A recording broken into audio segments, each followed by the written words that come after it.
Well, to be honest, I've been investigating for about 15 years. And as you can see back on the YouTube channel, I've got like 3 different names. And that's only because it was like one didn't work and then another didn't work. And then I sort of stuck with this one when I got with Martin and Lincolnshire guys.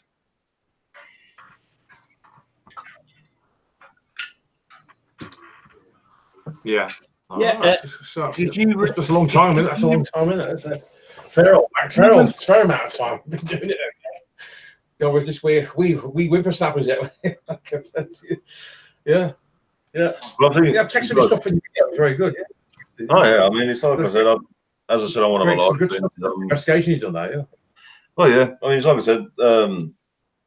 You know, before I started doing all this, because I've only really been doing a YouTube channel for about a year, and I was really off the radar because it was more about my own personal research, and I was like, well, you know, when you look at people like, as I said before, like Harry Price, and you look at all these guys, they wasn't really in it for the fame. They wasn't in it for the sort of limelight. But I thought, well, instead of staying undercover, why don't I just start showing the stuff that I do?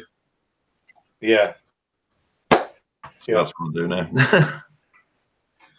Yeah, that's right. I mean, what do you think of people like Harry Price? He's sort of, I mean, was he classed as one of these pioneers of the paranormal, or was he sort of, was there people who thought he was not too much at all as Charles? And I don't know. I don't really know much about him actually in general. Really, I know. Harry Price. I was going to say Harry Price was classed as a parapsychologist, so it was sort of a skeptic with a point to prove. Yeah. Oh yeah. Yeah. What got you into the paranormal? Rectory, but not the church, didn't he? The actual one, the rectorate. Did he investigate that, which is no longer there? Yeah, the rectory. That was supposed to be very old. Yeah. But no, what was the other question? I was just saying, what got you into the paranormal? What started off the spark? I think, to be honest, it was childhood experiences that I couldn't explain. Because it was like when I was younger, I was living in a place in King's Heath with my mum and my stepdad, and we was in this house that just didn't seem right. You know, there's a lot of things that didn't sit right. You know, I saw an old man's face staring at me in a window, but there was no body to this face. You know, street lights would never work, and there was always a foul smell. And I sort of ummed and ahed about it, and I was like, okay, what could cause such a thing? Thought nothing of it, because as you do, you don't think nothing of it. And then it was like my first UFO experience and sighting when I was about 14. And this thing was freaking huge. I mean, huge. I'd say it's got to be a good 200, 300, 400 foot wide. And it was like me and 3 friends had saw it. But no, I'd actually done some research back to where I used to live when I was a lot older to try and find out what the hell had gone on. Yeah. To find out that it used to be a cemetery. And when they sort of demolished all the flats that used to be there, they've now just fenced it off and left it. They haven't rebuilt on it. They refused to rebuild on it. So the speculation is, well, I was going to say the speculation is the graves, you know, the grave's still there, but the stone's not.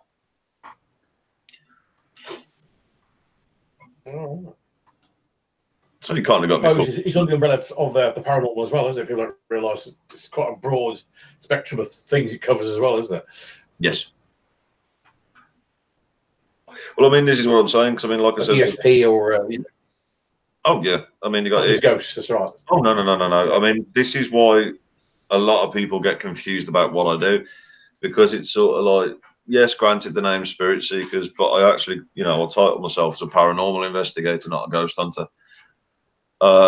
Because it's I look into everything. So whether it's UFO claims, alien abduction. Say again. Sorry, I missed it. Was a glitch in the sound. You said you're paranormal. Or was a glitch in the sound? You said you're a paranormal investigator, as opposed to that's what you said, was it? Yeah. Sorry. So basically, I'm not a ghost hunter. I'm a paranormal investigator. So in a sense, I mean, yeah, I do ghost hunting, but as a paranormal investigator, Yeah. I look into alien abductions, UFO claims, cryptozoology, all that sort of stuff. No, before I actually got invited in on here, I didn't know you was coming on here. I just saw that these two were going to do a stream, and I put in, seriously, it's there in Facebook, so you know they can verify this. I just said to them, yeah, oh, if you want a topic today, how about talking about alien UFOs and technology? I mean, you're actually sitting here talking about aliens and I mean, to be honest, there is a lot of theories behind various different things. I mean, when you look into, I mean, let's say if we go way back, and I mean way back, I mean, the first instance that people have questioned, obviously, I mean, yeah, I'd say as far as I can remember, technology-wise, one of the speculations was how would the Egyptians be able to build them specific 3 pyramids that are specifically in line with Orion's belt. It seems too much of a coincidence, too good to be a coincidence. Yeah. And how the hell did they get all those great big like boulders, those great big rocks from one place to another place? Exactly. Dragging them all the way over through the desert. No, they've had to do it some other way. They can't just have it rolling on stones because like the stones would sink into the sand. Well, yeah, exactly. I mean, that was one of the speculations. Something had to like drag them there or material. I mean, yeah, definitely. And then you got there's another one called the Star Trek theory. I am a bit of a Trekkie, but there is actually something called a Star Trek theory, which obviously everybody knows that the original creator of the original series, I think it's, I'm not so sure, was it J.J. Abrams who did the original series? But one of the conspiracy theories out there was that he had been abducted by aliens that gave him the idea. And I thought, no, don't be daft. You know, it can't be true. But then I started watching a lot of these original episodes. And if you look carefully at said episodes, all the stuff that they use is the stuff we use now. Like the little tricorders. I mean, to be honest, even something like a touchscreen mobile, they were using touchscreen pads. Yeah. So it makes you wonder how would he have known? The reference to they were saying that things come like So he's one of these speculations to, did he predict the future of technology, or was he given the idea of technology? Who knows? Who knows? That's a good way for that. No, there's supposed to be a lot of things on that show that we've got now, like phones and like. There's supposed to be a theory that some like the known people out there like Einstein and Hitler and stuff like that, and like some of the top scientists out there are supposed to have been like aliens, apparently not human, but aliens. Oh, I heard about this. It was the reptilian lizard. Sorry about that. Yeah. Reptilian lizard people. That one I'm very skeptical on. I don't see it as believable. Yeah. I mean, do I believe they visit this Earth? Maybe. You know, I'd like to think they do, because I think when I've had so many conversations with people and they've said to me, do you know what? There's no way in God's green earth aliens exist. There's no such thing as UFOs. But then I asked them the ultimate question where they can't reply, which is, so you're telling me that we are the only planet in the entire infinite, I mean, there is no specific distance. It's infinite amounts of space, which means infinite amount of galaxies, infinite amount of planets. Black holes. We're the only one that supports life. No, I don't believe that. And then they just sort of stand there and go, I didn't think of that. Some of the yeah. Yeah, you're talking about infinite galaxies. That's right. Infinite space. There's supposed to be like, many people talk about infinite portals. What's it called? Not portals. Dimensions. Dimensions. Yeah. And they feel like some of this stuff that's come to us now is from another dimension that's came through. I mean, someone's come from another dimension. And I mean, to be honest with you, I mean, once again, that is a really awesome, one of many awesome little theories out there. Because I mean, I don't know whether you've heard the story about. I mean, it's the same. I don't believe in time travel, but I believe in alternate universes and alternate dimensions. So it's like when you hear, I don't know, my missus remembers watching it. We watched that. Remember that one on YouTube where they was talking about the guy that ended up in New York and get hit by a car. Yeah. There was a guy who, this guy just materialized in the middle of New York City, got hit by a car, and he was all over the newspapers and everything. He was shocked to see a car, but when they'd gone through his ID, all his ID, paperwork, money, everything, all dated back to the 1940s. Mm. So where did he come from? Time travel. But here's the best thing about it, is when they'd look back into his past, he was reported missing and never found. But I mean, some people say, is it time travel? But me personally, I have a theory that, and I mean, this is where we go into this whole concept of space and the universe in itself, and our planet in itself. There's so much about our planet we don't know. We still don't know about the species that we don't know about. So is there a possibility he stumbled across a doorway between time frames? Well, it's like the Bermuda Triangle. There's supposed to be several different Bermuda Triangles throughout the whole world now, and it's you never know, those hidden gateways can be shifting. And maybe like he went missing in New York and suddenly something came and took him away, and he's been materialized in like Denver or somewhere, 40 years later. Exactly. I mean, that is one of the main theories. Where's he been for 40, 50 years? That's the thing. Well, it's just a shame that as soon as he turns up in this time frame, he gets hit by a car and killed. Oh. And so it's a shame because nobody gets to know his story. But then there was another one. Now, this guy turned up at an airport. It's another true story. A guy turns up at an airport from a country that doesn't even exist. It's not even on any of our maps. It's not on any of our sort of geographical anything. But he has a passport. He has currency from every single country in the world.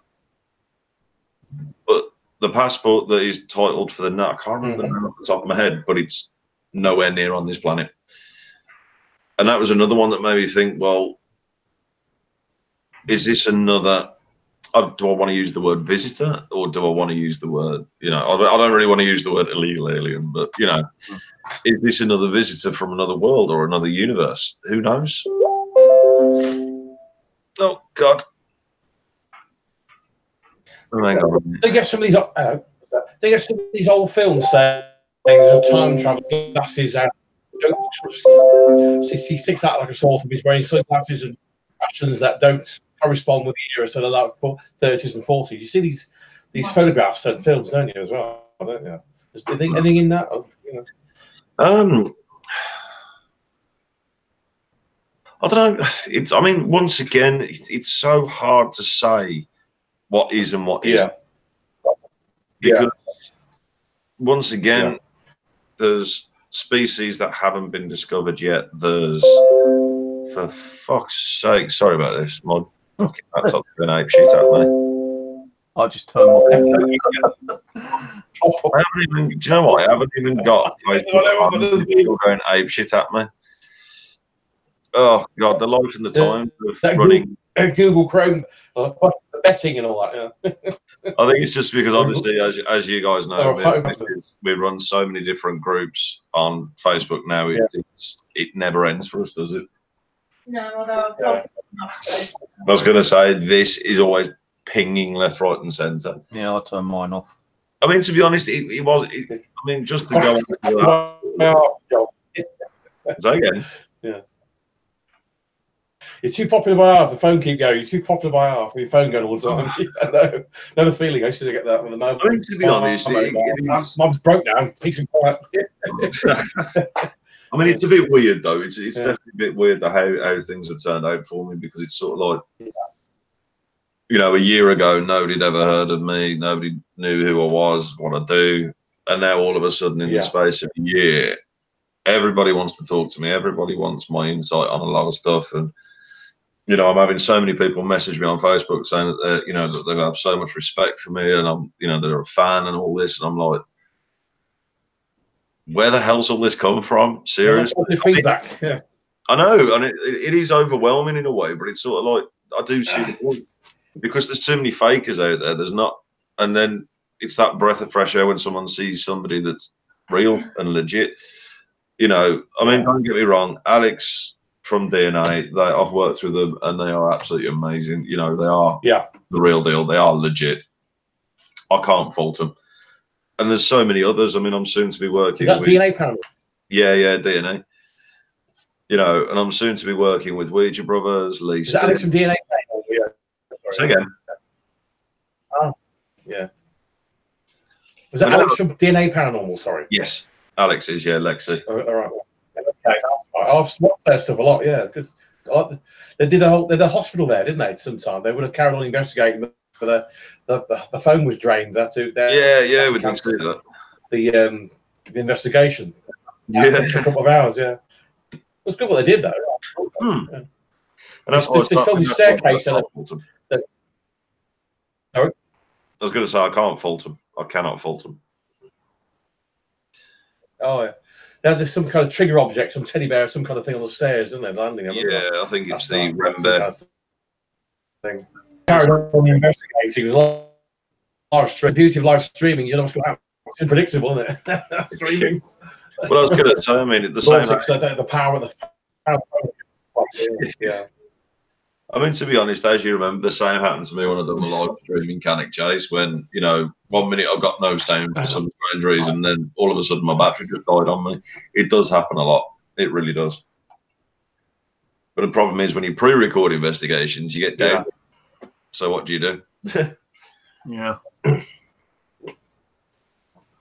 But I definitely can honestly say it is sort of shocking and overwhelming getting such the reception that I've received. You know, I mean, it's only been what, a couple of weeks. And it's like I've done the one with DNA because they gave me a chance and says, look, you know, we need a fresh face. We'd like to have a fresh face with us and someone new. And then I think my subscription my subscribe on YouTube then jumped from 304 to I think I'm at what 482 now. You know. Well, I'll just subscribe to you. I'll show you a link out every now and then. But you know, on YouTube, you got to be careful because of all the goddamn drama that's happening on the paranormal. I've had so much crap lately. Do you know what? 9 times, as you've probably seen on a lot of my live streams, especially the vloggy stuff that I do, I just rip the piss out of it instead. Yeah. You know, whether it's Mr. Bonegate or whoever, I will just rip the living shit out of it because, to be honest, if you can't laugh about it, what can you do? Yeah. You know, at the end of the day, for those people like myself and you guys and DNA, Ouija Brothers, whoever else, that's I would like, and Jane from Paranormal Voice, you know, these are, and Paraseekers UK, you know, these are all real deal people. These are all people that graft and work hard and do their research. You know, when you get in Muppets running around an abandoned place going, oh my God, I've just seen a ghost. No, you haven't. Just go away. It's dust. Well, I hate to bring the subject up. I did have kind of a little bit of respect for proving demons until he got caught out with a bone in the wall. I mean, to be honest, I did. I mean, I did at one point when I thought, you know what, this guy's pretty cool. You know, it's I did with a fresh face. You know, a guy coming from stateside over to here, and then all of a sudden he'd done that, and you know, you got Steve and Griff from Ouija Brothers raging about it. I like him, yeah. Smith going ape shit about it. You got DNA going ape shit about it, and then you got me going ape shit about it. Because I mean, the one thing I can't stress enough is we work hard for what we do. I mean, me and my missus. I mean, my missus is always posting every day on our groups. You know, I'm doing these videos twice, maybe 3 times a week. You know, the research we put in. The hours of hunting for locations and hunting for stories connected to locations. It just seems like a waste of time if you're going to fake it all. Yeah. So I'd rather. The thing is with him, you know, like you know, with the bone and wall, it's not just waste of energy. You know, he's also that. I'm not, you know, I'm not kind of trying to start shit with a guy, but no. How many divot boxes does he fucking have? You know, come on, divot boxes are very, very rare to obtain. I'll tell you what. Would you guys like on your channel a world exclusive? and this is on the research that both me and my partner have done. Would you guys on your YouTube channel right here, right now, like a world exclusive on the world of the Dibbit box? Oh yes, definitely. Yeah. Oh yeah, come on. Only one exists in the world. And they done the movie on that one, didn't they? Yep, basically only one exists on the world. But here's the biggest thing about it: the name Dybbuk and the entity that is a Dybbuk is actually an entity. It's not a box. The box is the trap. Yeah. Now the thing is, in the further research that both me and my partner had done, unless you're a Jewish rabbi, you ain't gonna know how to stick it in a box. Yeah. So I'm sorry, but sealing it up with wax, sticking stupid symbols all over it, that ain't a Dybbuk box. That's just a box full of crap. Pardon my French, but it is. No, I mean the Dybbuk box. It was all gone off. It was a Jewish family from the Holocaust. Just like these ones, John. Yeah. Like these ones. Mind you, this was sent to me, yeah, and I had this for a few months. Then I actually opened it, and I knew they weren't going to have nothing with it, you know, kind of thing. Yeah. But I put a few things in there. And I sealed it back up. That night, I had some really weird activity. Just slept one night, and then it suddenly stopped. Yeah. I put a few things. You know, I don't think I've trapped anything. I sealed it back up. That night, I had some really weird activity. And then it suddenly sold these on eBay. I don't think I've trapped anything.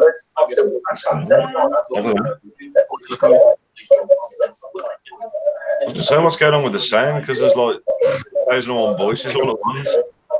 Yeah, Somewhere there's a feedback from someone needs to mute their YouTube. I've got my YouTube muted. 1,001 voices all at once. That's it. I mean, That was YouTube. great. Well, it's not me. Oh, for a change. Oh, it was me. It's not me. Sorry. It's stopped now. Yeah. Don't worry about it. I'll do it myself. It was Steve. It's easy done, mate. It's easy. I think the original Dybbuk box was actually an old wine bottle cabinet or something, wasn't it? Yeah, it was. It's all right. It's because obviously I've shared this channel out to a load of people, so I'm just keeping an eye on my regulars that are now in your video, YouTube video as we speak. Yeah. We'll say actually before I carry on, everybody that's watching this now who's subscribed to my channel, please subscribe to this channel. So give these guys some love. But yeah, basically it was a family from the Holocaust period, a Jewish family. That country spirit just work hard. I can attest to that. That Paraseekers UK. So you work really hard. We do. I can attest to that. I mean, to be honest, it's like I said, Alana from Paraseekers. I mean, that girl has got so much knowledge crammed in her head. She's far from daft. You know, she's an amazing girl. And we're glad to call her one of our friends, you know, a close friend. Because, or as she likes to call herself, she's my other half's paranormal wifey. But yeah, I mean, as I was saying about the Dybbuk box, it was only ever one case, and yeah, and it was sold on eBay with a fantasy story attached to it. You know, a lot of the story that was attached to the eBay listing didn't actually happen. Yeah, and it was actually, and as my partner just said, it was wrote the actual eBay listing, and the box was sold by a fantasy novelist. So, you know, there probably are a lot more Dybbuk boxes out there, but not that we know are out there, you know, because you know, what person would be in their right mind to sell a Dybbuk box to someone else on eBay if they've had so much crap coming from it? Well, exactly. And I mean, this is why when I keep seeing all these fucking Dybbuk things on YouTube, it really does enrage me, because it's sort of like, well, it's not a Dybbuk box. It's not what you think it is, unless you've bought it from a Jewish person. Yeah. That technically wouldn't have sold it in the first place, because they're not supposed to. It's supposed to be handed over to a rabbi for them to deal with. Now, that's what makes me think, well, it's not a Dybbuk box. I'm sorry, but it's not. I mean, this whole bollocks with the white rabbit, I'm sorry, the white rabbit has got to be him. It has to be him. Well, you're probably going to be a bit pissed off at me, because I did do a video one day, and I think I still got it on how to make a fake Dybbuk box, and I showed how easy it is to make a fake one. Yeah, you get a box that looks like a chest, a red candle, watch an episode of Supernatural or Vampire Diaries to get your symbols, and then throw it all together. And there you go, boys and girls. That's how you make your divot box, and then you can get it on Blue Peter later. You won a Blue Peter badge. That's just as easy as that. You know, so many Get on mine. eBay. You know, even who's that guy in America? Omar or whatever his name is. How many bloody divot boxes that guy had and put on eBay? Oh, real divot box. I mean, to be honest, there's loads because I mean, you even hear about things being on the dark web and stuff like that. Yeah. Oh, Panther Paranormal has subscribed to my channel. Who's that? Oh, Panther Paranormal's Roberta. She's great. Well, I've subscribed back. Paranormal. Well, yes, we've had. Thank you. That lady from the States, isn't it? Yes, we've had. Yes, we had the lady on before. That's oh god, for the name actually killed me. Oh. Panther Paranormal's Roberta. Oh. You've had her on your. We did have her, didn't we? Yes. You've had her on before. Steve's Haunted Home. No, we had a. Who's Steve's Haunted Home? Yeah, that's me. That's you. Yeah. Look at you, Mr. 2000 subs. You're showing me up now. God. Well, I've been on YouTube for like 8 Oh, years. the 87. We were together. You know, Well, I was going to say I've subscribed to them both, so there you go. This is my 8th year of being a creator. Okay, cool. And I wasn't in any haunted home or nothing like that. I never got brought up, you know, in any haunted location. Night Watcher Scotland are on. It's just when my dad died, 2011. He died with dementia and Alzheimer's disease. Oh, I'm sorry I to was hear. there when he died, and I said, if you ever can come through and let me know. It's I after mean, to be honest, after 2 months he died, I was getting really weird things happening where I lived, tugging on the shirt, cold spots. You know, I even caught my first EVP by watching a ghost hunting program. He told you about an EVP, and all I had with me was a old Nokia E5 mobile phone which had a recording facility in it. So I went in the kitchen and I was making my coffee. And I thought, mate's going to happen, you know, and I just went, right, any spirits around me, you know, want to talk to me, say anything, you know, I'm going to give it 20 seconds to say anything. Which, you know, so if you want to say something, say it now. I left it recorded 20 seconds, turned it off, went back in the living room, started watching TV, and I thought, well, you know, let's just see if I got anything. Now, before I actually played it back, during the week, I had rang up my sister and told her I kept getting, like, tugging on my shirt. And she thought, oh, maybe you're a ghost, you know, I've taken the piss, you know, kind of thing. It happened every night, 9 o'clock. I thought it was my kids mucking around, but it wasn't. So that night when I'd done that EVP, I played it back. And the first ever clear, Stephen, love you, son. And it's my dad's voice. And he was dead. So, you know, how can my dad's voice be coming through an EVP? Oh, you remember that, Steve? So that's how I got into the paranormal. Wow. I mean, to be honest, a lot of people do say that when they look into the situation of someone that's passed away. I mean, to be honest, it happened to me with my grandmother. I mean, she's a very stubborn woman, and it was like after she'd passed away, I was like, yeah, you're going to prove her points. And she sort of looked at me and went, do you know what? Yeah, I am. I'm going to fucking haunt you. Like, cheers, nice one. You know, I thought I was your favourite grandson, but no. I mean, to be honest, there she was, bold as brass. I think it was either several days or several weeks later. There she was, bold as brass, stood at the bottom of the garden. I was like, cheers. You know, that's the biggest sort of slap in the face. I mean, even my missus has seen on our Babby's baby monitor at one point. She saw her face on the monitor, and I was like, what? She's got all access to heaven. She can do whatever she wants, and yet she still frigging haunts me. Yeah, she comes and takes to herself. Yeah, gives you a little bit of a bollocking when you're a naughty boy. No, definitely. Well, my mum said, like, you know, because I said to my mum, I said, what do you think of me doing this? She goes, look, as long as you're out there causing crime, you know, breaking into people, taking drugs, you know, and that kind of stuff, do what you want. Let your heart, you know, follow your heart. Do it. All right. So I've done it. I started it, and I've been doing this 8 years now. Okay. I have caught some crazy stuff. If you ever get time, check out my top 20 video. I've had some crazy stuff in this flat. Full blown apparition in the living room when I'm sitting here doing a live stream. Cool.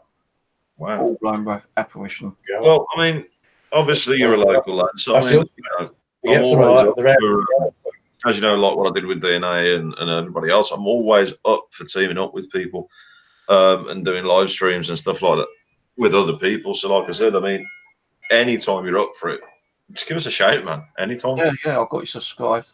I'm looking for other people to join in for hangouts and stuff like that.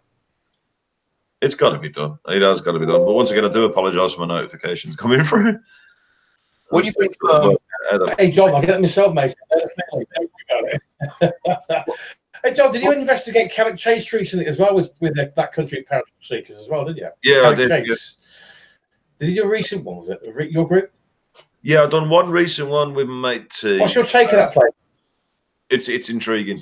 It is. I mean, in all the times that I've invested, I mean, as you look through my playlists, I've been there hundreds of times.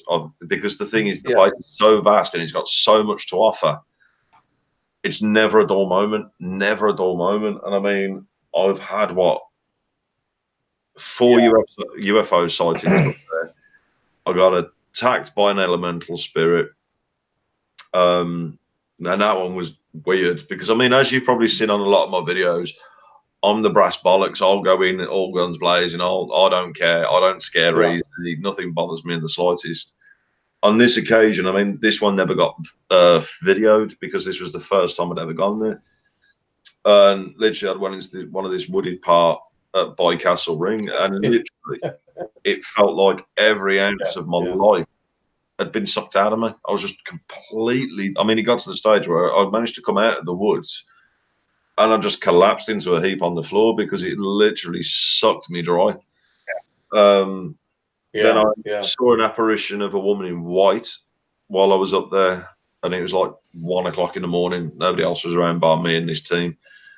And then obviously, as you saw recently, I ended up with that evidence by accident, which was the one I've done on the recent live stream. I don't know whether you've seen it, seen the photo of it. Where it sort of looks like a woman in a blue dress behind a tree, even though we're the only ones there. And I was just like, okay, fair enough. This is just weird. But I mean, to be honest, it is massively active. I can't fault that. It's a very active place. There's something about the place. It's a very active place. There's a lot going on there. I like it myself, actually. If you go on paranormal investigators, if you go on an investigation, you feel that there's nothing happening. Do you do any kind of provoking? So I don't really like to provoke, but I might say, do something. God's sake, but we're haunting. No, I don't. I mean, to be honest, I can be a little bit naughty. I'm not going to deny it. I can be. So you give them a bit of a mouthful, do you? I do. I mean, I do. Especially when it's supposedly evil or nasty. Oh God, I go to town on them. So I'm just sort of like, well, if you're this big brass bollocks and you think you're evil, you do this, and this. Come on, do something to me right now. I mean, it's like one of my favourite lines that I use, and I don't want to use the word line because people think I'm acting, but I tend to use it every single time I go out and do these. And every time there's a story of someone being attacked, I'm like, I've got to do it. So it's usually, well, scratch me, slap me, punch me, kick me. I don't give a rat's ass. Do something. Because I think in my mindset, it's like I want that evidence. I need that evidence, and I don't care what it takes to get it. But I'd rather it hurt me than any of my team or my friends. Yeah. Because I'll heal. It doesn't bother me. So all the stories are going around with all these so-called locations. They're not as haunted as you see it is, because like people go to 30 East Drive, Bobby Matthews and stuff like that, and they say, well, they got nothing. Well, that's the haunted location is not going to be haunted 24/7, 365 days a week. No spirits rebuild energy. I mean, to be honest, I've always said that at the end of the day, when it comes to the old ghosties, they're not performing monkeys. They're not.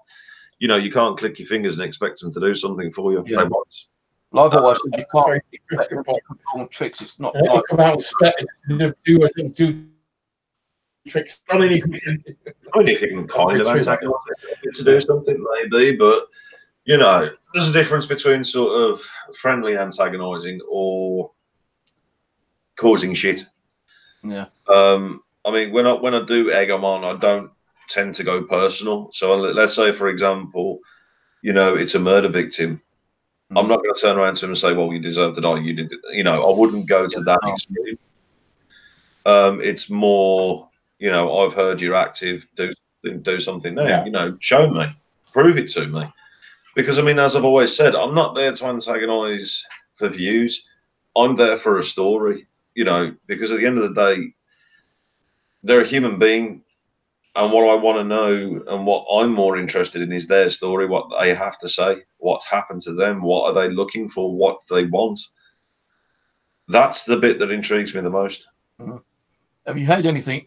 Like what's that? I can't even pronounce it now. Appear in front of you, manifest in front of you. Oh, full-bodied apparitions. Twice. Well, actually, no, 3 times technically. And how long did it last? I mean, the first one, I mean, the woman in white in Cannock Chase, that was weird. Because as like I said, I don't know whether you've been to Castle Ring, but like when you're on the highest point of it, I was looking out and there was a woman stood next to me with a different team. And I turned around to her and I went, "Did you see that? Like a woman in a white dress?" And she went, "Yeah, I did." And as we looked back to see if she was, she was gone. I mean, it lasted all of about a minute, 2 minutes tops. My other one was when I was a young kid, and that was the old man's face in the window. He literally, once again, it was just a couple of minutes and he was gone. And I think the third one, once again, was when I was a kid. I was living in a high-rise flat, and literally it was just this black figure stood on my windowsill. Now, normally people would go, "Well, could it be somebody walking past?" Well, yeah, if they're walking past the 10th floor. You know. Yeah, I had one when I was doing a lady's house. Me, my nephew, and Simon James, a friend of mine, who no longer does paranormal. We went and done an investigation. Before we done that, I'd done 2 little mini like walkarounds, you know, seeing if I can think. I don't know if you can actually see that picture all that well, but you might need to push it back a bit. I'm actually that's me taking a flash, and standing next to me, there's a little boy. Wow. And I didn't even feel that he was there. You know, I didn't feel him. I didn't feel no coolness around me whatsoever. I was just taking around the picture. Now, the lady who lives there is a black lady. She's got a black son. When I came home and started going through the photos, when I saw this little boy stand next to me, I thought, that's a little white boy. And she had told me that her and a friend was in the kitchen one day, and I was cooking. They had all the windows shut. So, know when you get all that, you know, steam come up. They closed the kitchen windows. They left the living room for a while. When I came back in there, I saw a name scrolled on the windows on the consultation, named Dexter. And when we actually did do the investigation, we was getting his name. They believe that he was a boy from the 1940s, probably died during the World War II bombing in London. It's like the whole of the area where I live, Mitchell, was completely destroyed by German bombs. We believe that's the little boy Dexter from 1940s. And like, when I saw that, I thought, holy crap. And that ain't the only thing, you know, like manifestation pictures I've caught. You know, I've caught many. First one I ever caught was in a cemetery. And I was just like near the big statue where they had the remembrance of like the soldiers that were killed and everything. Yeah, I was just taking random photos. And the first one I ever caught was a tall black guy. Well, you know, it's tall guy, but he's wearing all black. And I posted on my Facebook, and this guy reckons he was like, you know, very into photography. And he looked at it with some filters and stuff like that. They said, "You call an apparition now?" And to me, that looks like an apparition of one of the old kind of like undertakers that used to like roam around the cemeteries, but during the daytime and night time in the Victorian times, making sure that there weren't no grave robbers around. So I don't know if you watch wrestling, The Undertaker. Yeah. Well, he had a long black jacket like that on, and he had one of those kind of hats, just like The Undertaker wears. And that was the first ever one I caught. Bloody hell. And I caught. What were you then? You know, I've even caught in a cemetery over at Garrett Lane, taking photos. And when I was looking at it, you could see like several different apparitions of people there, and there wasn't no one there. You can see like a person sticking his head down the tree. There's like a long crypt there. You can see one person standing there, one person standing there. You got one that actually looks like they're kneeling down near a headstone praying, and a few other ones. You know, I've got it all on like photos and stuff like that, but when you show this evidence, people don't really believe it, do they? Because I think to be honest, it's because, you know, some people find it hard, because the way I look at it, I mean, once again, it all boils down to fakers, because there's a lot of fakers out there, and people are going, oh, you know, did you use an app? Did you use this? Did you use that? I'm like, well, no, you know. For example, like the one we caught at Cannock, I mean, I don't know whether I got it on my phone. Bear with me a sec. You know, people ask stupid questions, and yeah, do you know what? It does me head in, because it's like, well, no, I didn't. Oh, yes, I've got it. Right, bear in mind, what you're about to see is an image of a tree. Now, there was only me and T there that night. There was nobody else there. I'll have to switch out to my screen so I can... there you go. Well, that's spooky. You know, that was supposed to be just a tree. But when we go over to the next image,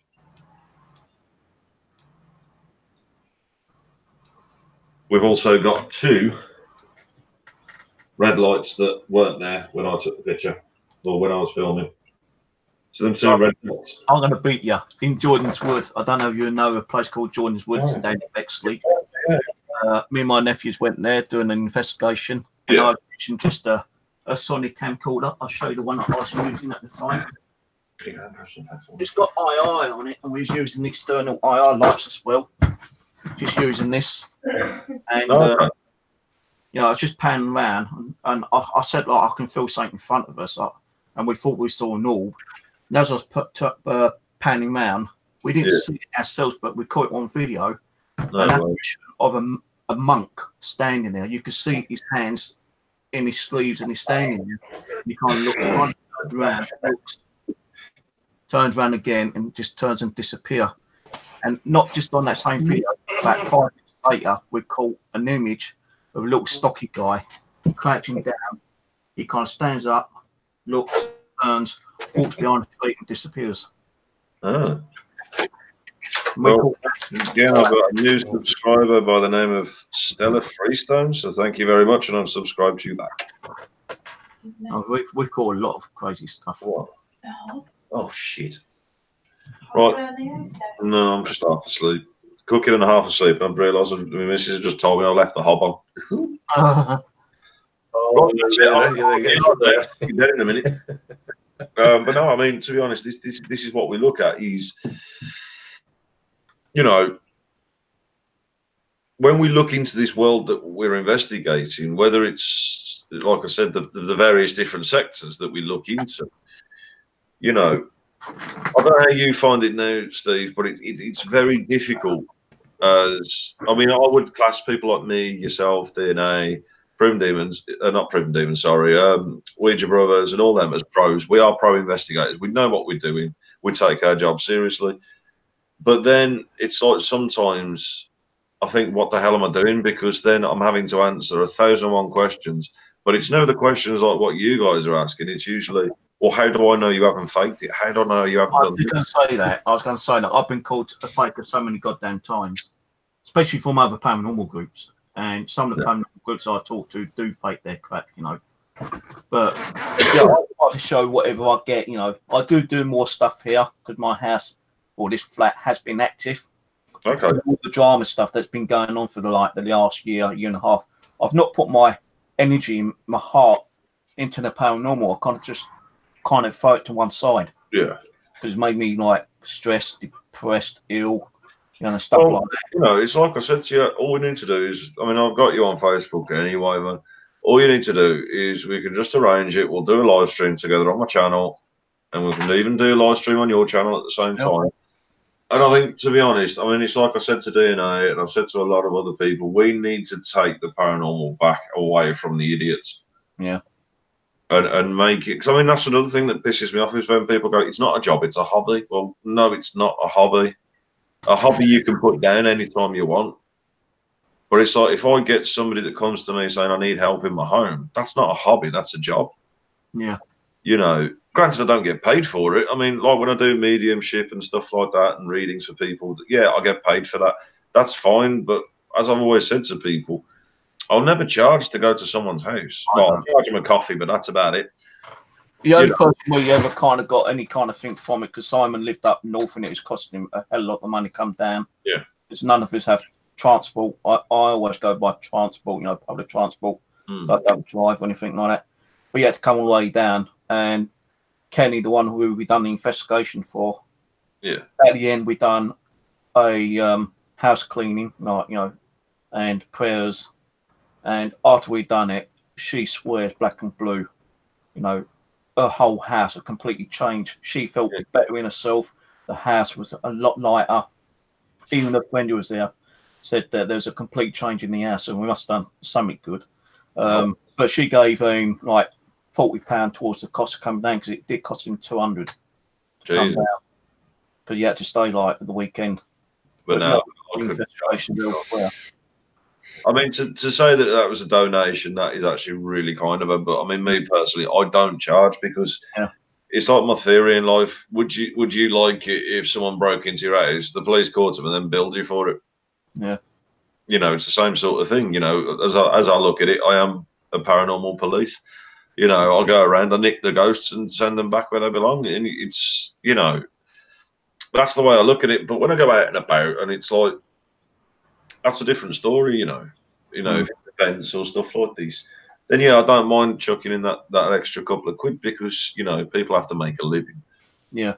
But unfortunately, then you've got events at the moment that completely take the piss. And I mean, obviously, I don't mention names, as you know, but there's some event companies out there. Now, I know prices for certain events, and they're not that expensive. I mean, most of the events that I know of and locations I know of are usually between the 250 to say 400 mark, depending on where it is. Yeah. And I've seen this one company, they're charging people 90 quid a person. You know, I think that's just ridiculous. Well, keep having your restaurant charging 90 quid a pound person, as well, Yeah. Last year, I was doing, last year I was doing a little bit of research. And I was looking at knocking down to 60, I think. Oh, bless it. I was looking at some events last year, and someone was asking like £150. And the thing is, they start at 9 o'clock and finish at 3 in the morning.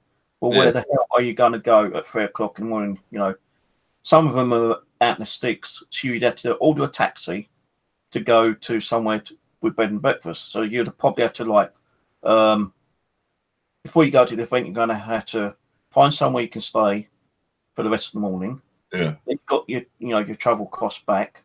Well, that's, you know, all different, I suppose, but some of them don't even give you refreshments. No, you've got to take your own refreshments, and they charge you another 50 quid for like 6 hours. I mean, to be honest, it's like, I don't know whether you've heard me raving about this company I work with, which is Lincolnshire Spirit Seekers. Now, these guys that I'm a sort of assistant manager with them, they're doing like the paracons, they're doing events, but they're not charging extortionate money. And he's already turned around and says, no, I'll provide refreshments for them. Don't you worry about that. And the paracons, I mean, even those, some of these ones that you go to nowadays for the paracon, you're paying between 90 to 100 quid a ticket. Where with us, we've turned around and said it's going to be between 25 to 30 quid. Yeah. And that, you know, that includes tutorials, you know, seminars, investigation. You know, what more could you ask for, really? And it's the same with the events. We've turned around and said, depending on the price of the property, depending on the price of the event, but even he turned around and said it's going to be no more than about 40, 50 quid, depending on the price of the place. So, like, one person went to a location, I won't say the name, but one particular person I know went to 30 East Drive, and he paid, you know, I think about £100 to get in there or something. Yeah, and he reckons when he went there, he got nothing. All he got was probably like an EVP or an All-One video, and that was it. So, what do you think about, you know, 30 East Drive? Because it's like, you know, way back, it's very active, very haunted. I mean, but now, you know, 80 years later, something like really, you know, exploding with paranormal again. I mean, me personally, 30 East Drive. Now, with I don't know how to explain Is it. it haunted? One of the abilities I have is I can, and my partner's exactly the same. We can watch a haunted location and know whether it is or not. So when it's like with my partner, she watches me do live streams. Next thing I know, I'm finding out that she's feeling physically sick. Mm. You know, but no, I mean, we had to turn off our 30s drive recently because I turned around and went, whatever's in there is getting pissed off and it's getting really fucked off right now. But the thing is, you've got to think, everyone thinks he's a monk. No, he's not. No, he's not. Whatever's in that property is pure evil. It is. Yes, you've got a few children in there. Yes, you've got a few human-based entities. Whatever the other thing is beyond human. This thing is just primeval. So it's like a demonic type of entity. In a sense, yeah. I don't want to use the word demonic because everyone frigging used it. I'd say more of a dark entity. Because the word demon or demonic, they shouldn't really use as frequently as they do, because when you look into demonology and stuff like that, you'd actually find out that half the time things like the devil or demons can't be asked to even come on this plane. Yeah, I know. What they need to do is properly reword it properly, because you have your human entities or human souls. You have your elemental spirits, which is basically spirits of nature. Yeah. And then you have what they class as an entity, which is something completely separate. This is something that's either been conjured or it's something that's been brought there. Yeah, like a non-human entity kind of thing. Yeah, it's dark. It's a dark entity. You have good entities, you have dark entities. But that's why it drives me up the wall when people keep saying the word demonic. So I'm like, it's not a demon, because demons can't be asked. Yeah. You know, I mean, when you look at possession rates, I mean, you know, when a person gets possessed by a demon, yeah, fair enough. Granted, they will do that. Yeah, but come on, if you think about how many people have really been possessed by a demon, you know, demons ain't going to come up and like possess you for no pretend. No. Ironically, I mean, I've looked at some of the cases because, like I said, I mean, I take everything I do very seriously, and I look at things and I literally will pick at it with a fine-tooth comb. Yeah. And I think the most compelling one I'd seen was, well, not saying that you know, there's never been like a demonic, you know, possession, but it's very rare. You know, you if you go through YouTube and you see everyone possessed by a demonic entity, you know, they're not going to jump out and attack you for no reason. It's going to be one out of a million kind of thing, you know. I mean, to be honest, there's 3 different types of possession. There's one where mediums tend to use it a lot, where they allow the spirit to use them to talk. Mm-hmm. So that's one form of possession. The second one, so you know, that happens. Then you've got the second one, which is sometimes a soul will enter a human just to see what it's like to be alive again. But it never lasts very long, and then that's when you get really drained afterwards and you feel like death warmed up. And then you've got the most extreme measures. Now, even with the most extreme measures, you have to look at, I mean, let's say, for example, if I ever went on a case where it had, that was meant to be possession based or is possession based, there's so many questions you have to ask. I mean, the first question is, are they known for having mental health disorders, drink, drugs, anything like that that can change their pattern of behavior? Yeah. Then we need to start looking. If the answer is no to all of them, then you need to start looking at paranormal activity within the home. Don't always believe what you see on TV. You don't always get the smell of sulfur and all that shit. 9 times out of 10, it's superhuman strength. I mean, it's like I had one case where there was a guy in Wales. Once again, I don't mention names because it was, you know, it really upset him. I'll get back to that actually in a minute. I'll explain what happened in the case, but I'll get back to what I was just about to say in a minute. Basically, I'd gone to this house. They said it's really nasty, it's really dark. Something's not right with my friend. Can you come and help? I said, okay, I'll come down. We've done a full sweep of the house. Now, even while we was investigating the home, his friend is just sat there in the chair. He's not moving a muscle. He's not even phased by who we are, what we're doing there. it's like he's looking through us, and I was like, well, that's a bit creepy.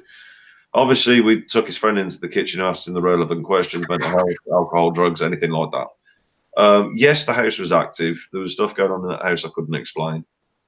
But this guy was a whole different kettle of fish. He got to, I mean, I'm 6'1", and as you can tell, I'm not exactly scrawny. This guy was about he'd be about 5'5", 5'6". Looked like a frigging rake, and yet when he went for me, he took me clean off my feet.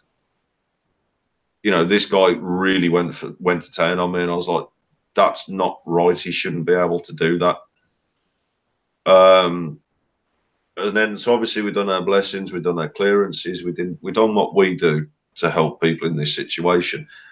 Next thing you know, I mean, I went for a fag, let the guy calm down and relax and sort of bring himself back away from what had gone through. To then have him turn around to me, ask who I was, how long I've been in his house for, and what the date was. And I was like, I've been here all night, mate. He was there for a good 12 hours. And I was like, mate, I've been here for the last 12 hours. Don't you recognise me? Don't you remember me being here? He goes, no. He goes, the only thing I remember is getting up, having my breakfast and sitting down. And as soon as he'd you know, sort of caught eyes on what the date was, we'd actually worked out that he'd lost, I think it was 2-3 weeks of his time. Bloody hell. And I mean, that one, but the thing is, because it was so easy to deal with, it's what I would like to call a dark entity. It's just a negative force that wants to live. And all it is basically telling it that it's not welcome. But you do have to have faith. You do have to have, you know, that sort of love and trust and faith in a person to say this can work. But it's like, when it annoys me when people turn around and say, well, the terminology exorcist, the only way you can be an exorcist is if you're an ordained priest. Not necessarily. I actually had an exorcist guy on my channel Cool. towards the end of last year. Okay. It was, you know, I said to him, how many exorcisms have you ever done? He said, only 3. And he's been doing it, you know, several years. And I said, did you have to become like a priest or anything? He goes, no. He did do, like, you know, certain things, you know, become like, I can't remember what he said, to be honest with you, but he had to do certain things so he was able to do the exorcisms. Yeah.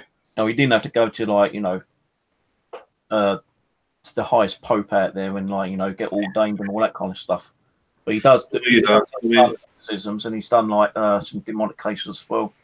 I mean, to be honest, I mean, I think the best way to explain it, I mean, it's very much like the way Ed Warren is.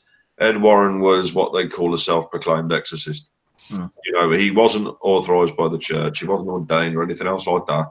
He just had the love and had the faith. That's all he had. A lot of studying and researching as well. Exactly. And I mean, that was the same with a lot of the stuff I do when it comes to stuff like that and house clearances, is because I have that faith in my beliefs and in my religion. And it's sort of like, because I'm not a Catholic or anything else like that. I'm more, I used to be, but now I'm more druidy, sort of pagan, all about the earth and everything else.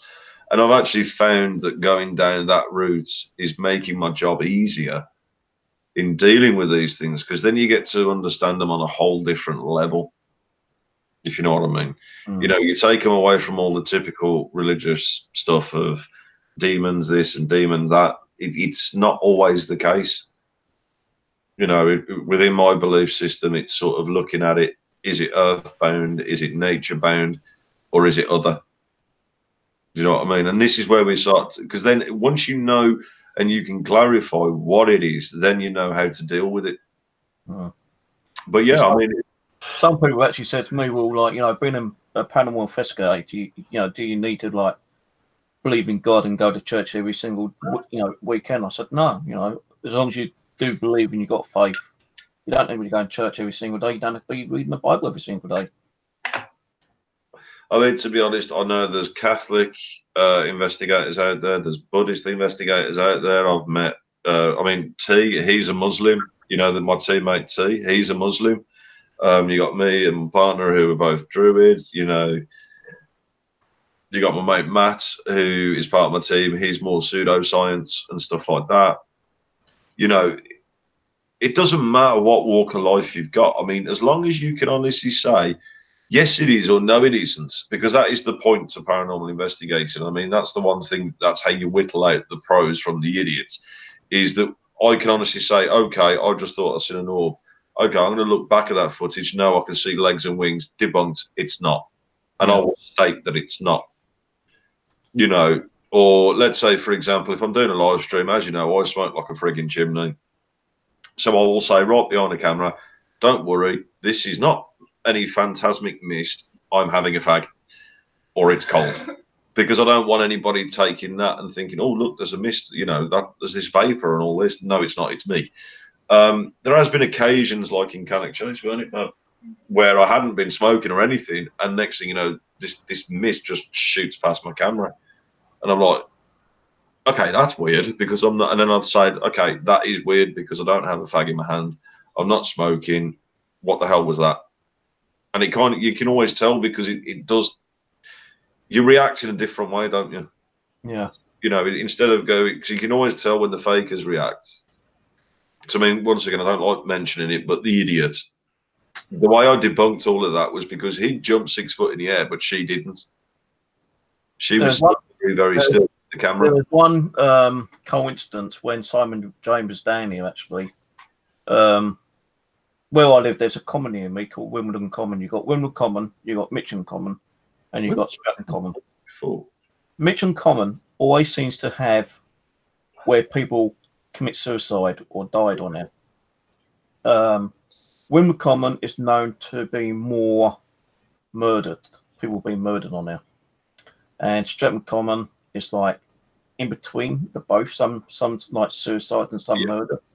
Well, Mitcham Common, we was doing one night, and we was trying a new technique with a laser grid going through a crystal while we was doing a ghost box.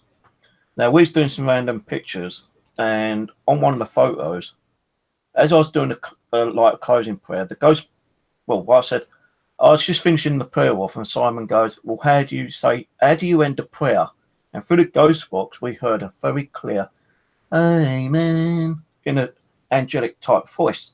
But just before that happened, we was taking random photos. There were no aircraft planners whatsoever, no laser lights, apart from what we were using on the ground.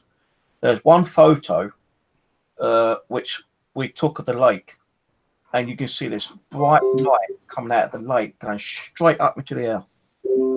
And we couldn't explain it.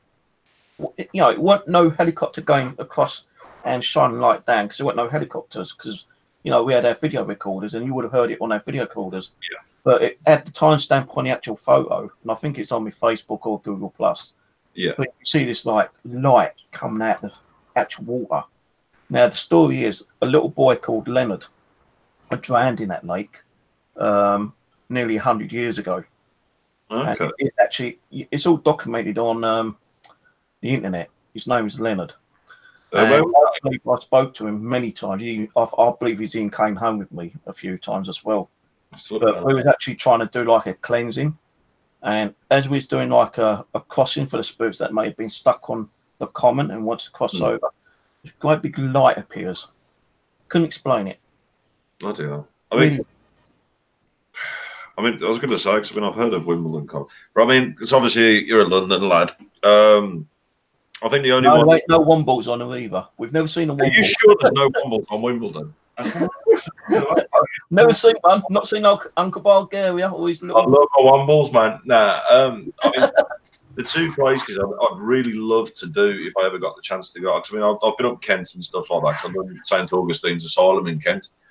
But one of there's two things I'd love to do more than anything if I ever got the chance to go up to London again.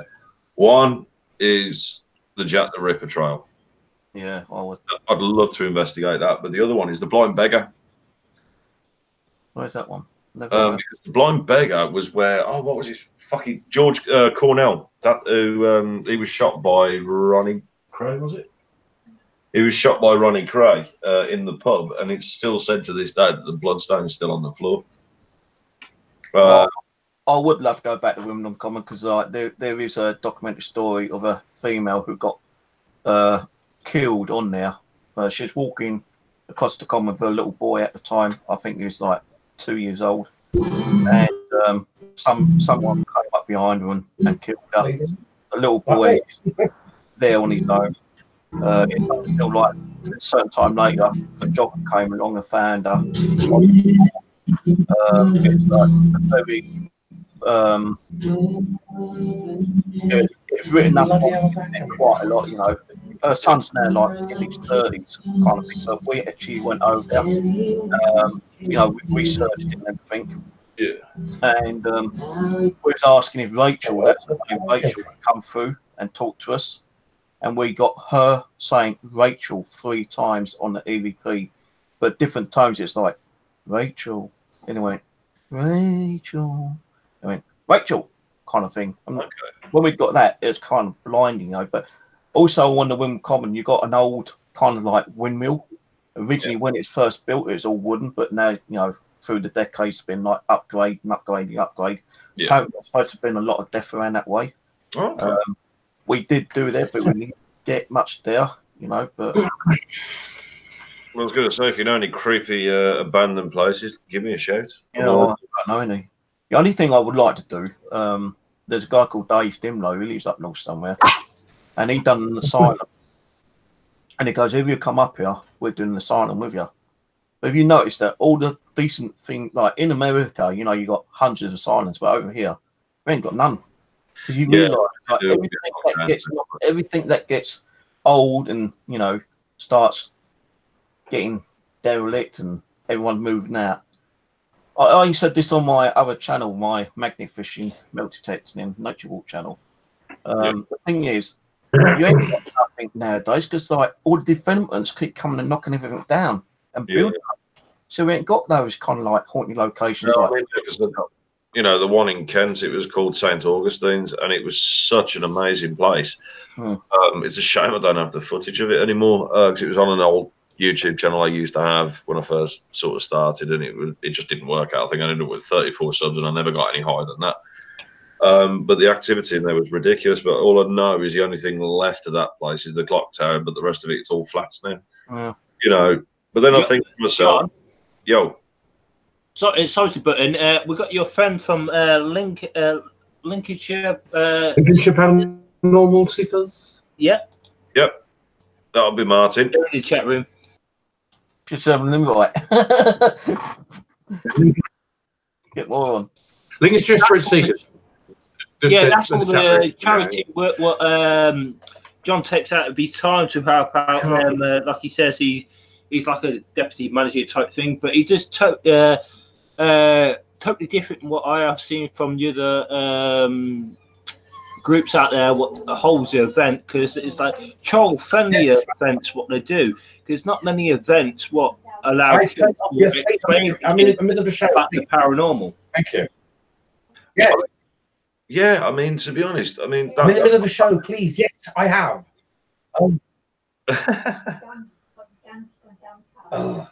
No, down in Kent, I don't know if you know the place. In the middle of a show, please. There used to be an old asylum down in Bexley. They've actually told you not to interrupt me. The show. Still got the kind of like main entrance there. Yeah. But they knocked most of it down.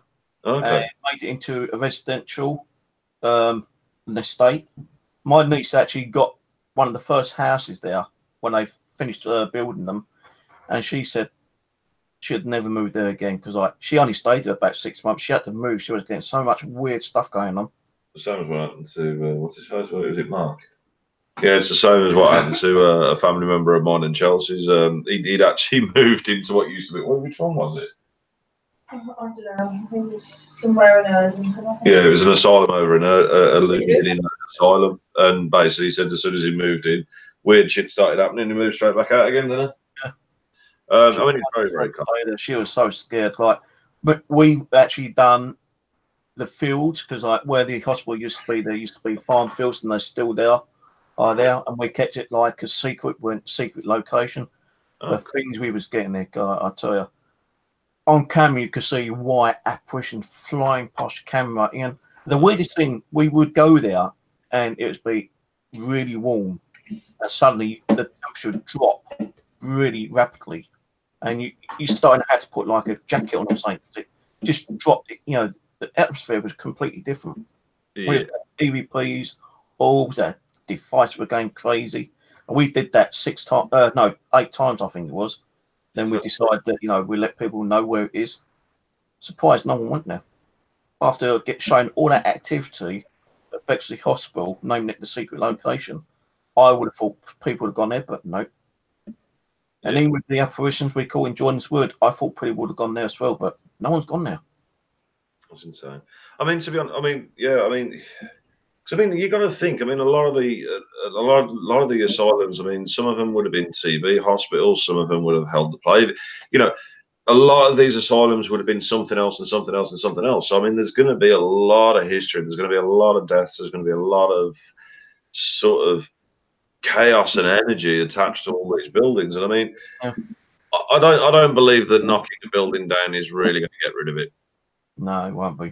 No, going back to what our other chap said about Martin and linkage with spirit seekers, because he said that not a lot of events and places involve children.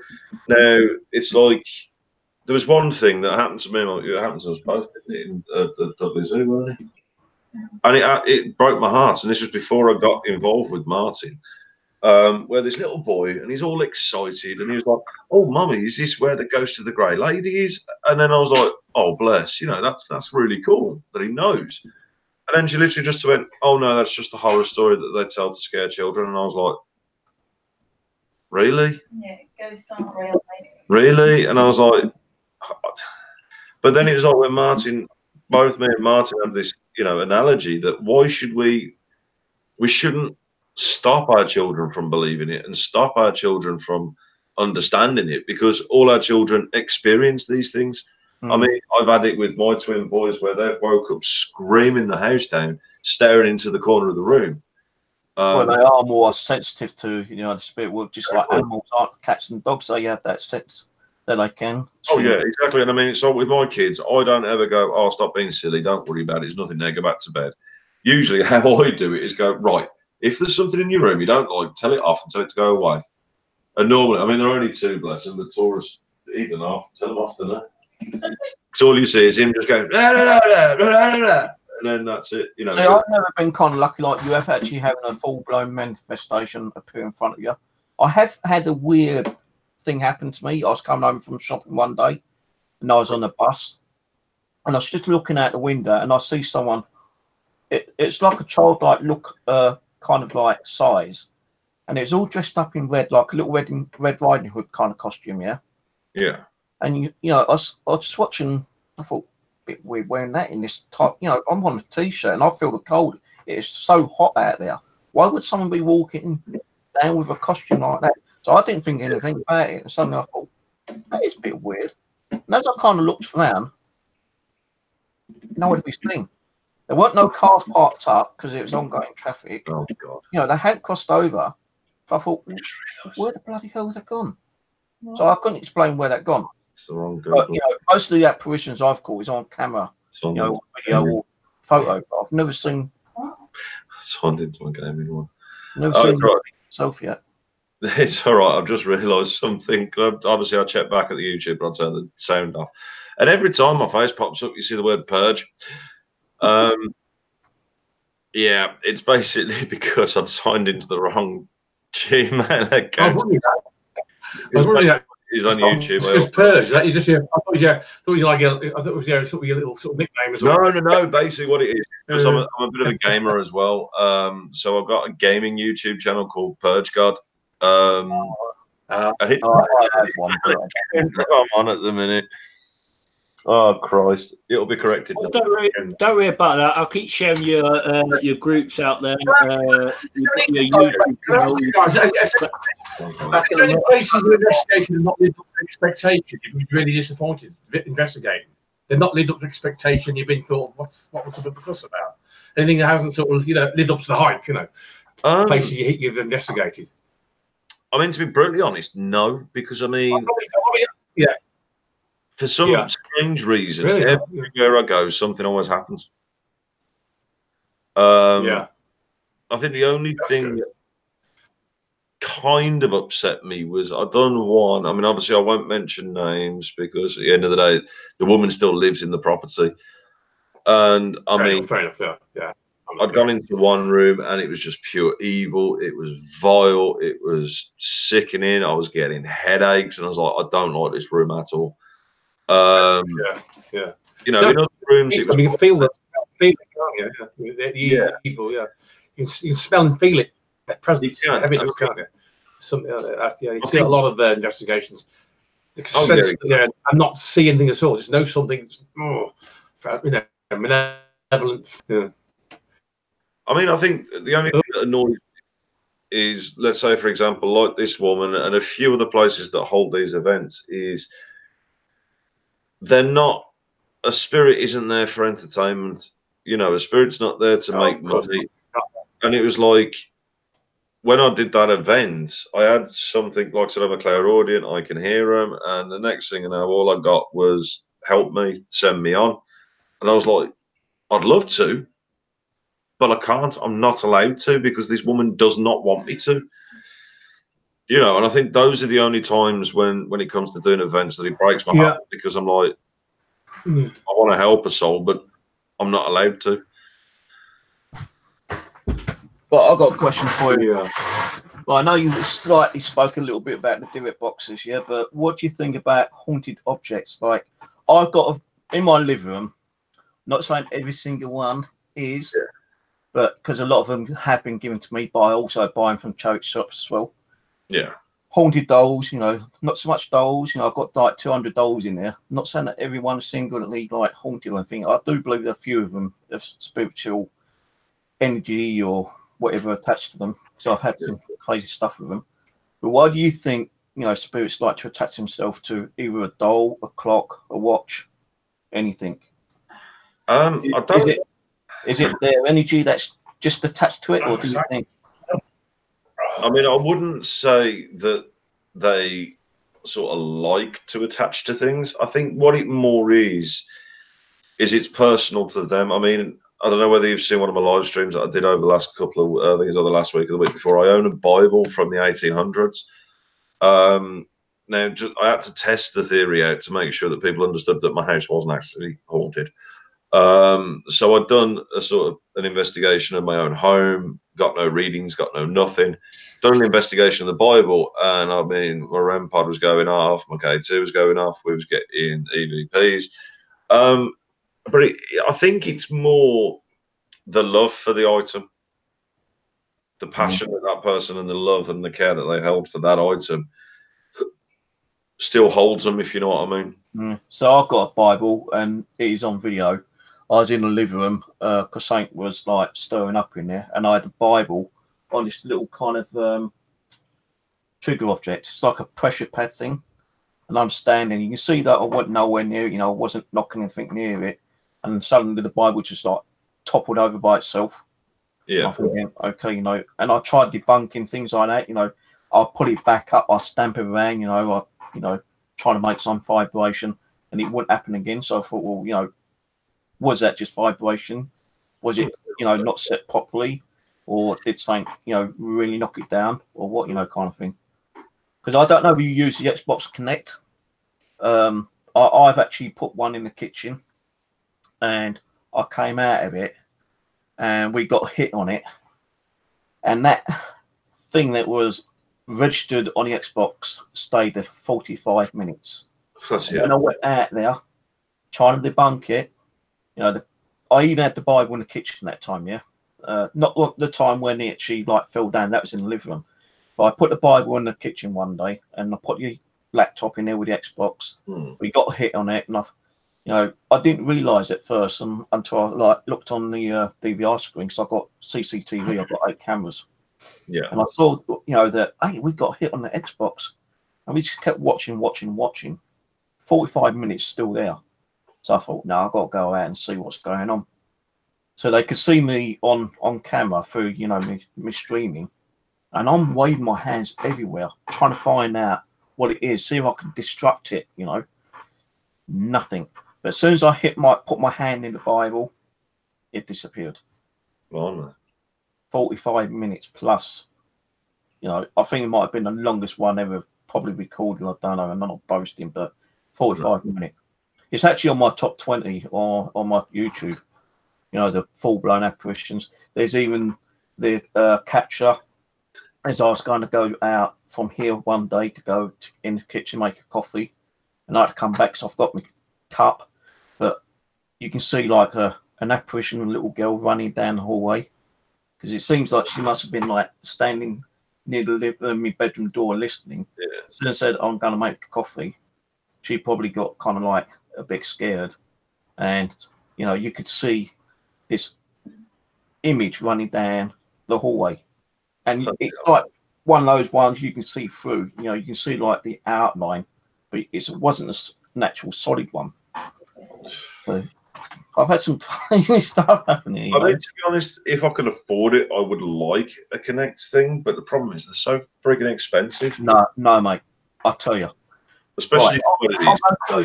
I'll tell you, right? I've actually got one. I did get some help to buy one, but the guy who I was going to buy one from kind of screwed me over, but I did get the money back from PayPal eventually. Yeah. You can buy the Xbox Connect adapter. You can get one of these. Oh, can you see that? Yeah. You can get one of those from Sex, the extra about £5-6. Then all you'd have to do is buy the adapter, which is probably about £10 on eBay. So let's say like about 15 quid, yeah? Yeah. I did have the actual. Then you buy like the hand bracket and stuff like that, so you can connect it onto the hand bracket. But then you have to buy a little adapter, so you can run the power through a battery pack. Yeah. Then all you need is a Windows tablet, which you can get for about £60-70 on eBay. Download the software on it. Okay. And it's all up and running. I have got one. I will show you, but I can't remember what I've done with it. So it's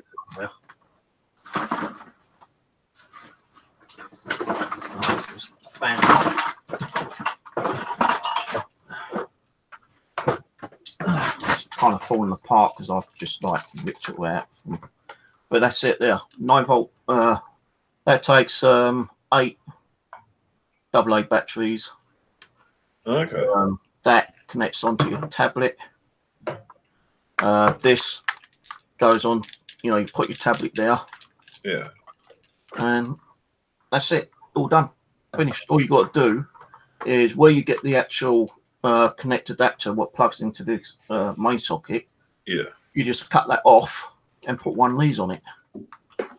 Okay. And it's all done. You can probably do it for about 100 quid. And I see these going on eBay, you know, complete built ones for 250. Oh dear. That's what I'm saying. 150 quid. They do charge stupid amounts. But I mean, literally, all the kit I usually take out with me is in that. I've got a lot of those, bigger than that, you know, triple size. Literally, that's all I take with me because the thing is, I can't be arsed with all these newfangled gadgets. I mean, to give you an idea, I mean, most of the stuff I carry with me is the basics. So I mean, you got what? K2 meter. One motion light. Yeah. You get some good stuff with it. Obviously, you got your K2 meter, as you said.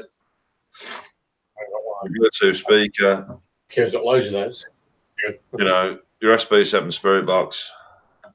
I hate those. Suck. The ridiculously awesome, ridiculously powerful laser grid. Yeah. And I mean, it is powerful, isn't it? I mean, it's one of these ones that as soon as you take off the actual grid cap, if I was to shine that in the sky, I'd be instantly arrested. Yeah. But I like it. Yeah, it works brilliantly. Once again, you got your voice recorder. Not Handheld REM pod. So don't always like the ones that are on the floor because you can get so many different things like bugs, insects, and all that crap on it. I make my own gear. I make some of my own gear, man. Where is it? I really, you know, like old Victorian. John, John, I definitely like your REM pod with the aerial. Because to buy a REM pod nowadays is like a ridiculous prices, like you said. But the one what I've seen with yours, where you go yes, flash 2 for no. Oh, Yeah, the one what you got is brilliant. I don't know where you got it from, but it's brilliant. Yeah. And what's your one? Let me just click on that one. I mean, it still works the same way. Ah, like my one. And I built my own. Yeah, you got one and all. Exactly. I mean, you've got to admit the handheld ones are so much better than the ones you stick on the floor. Yeah. Um, See, the ones with these ones you can stick in your pocket, you know.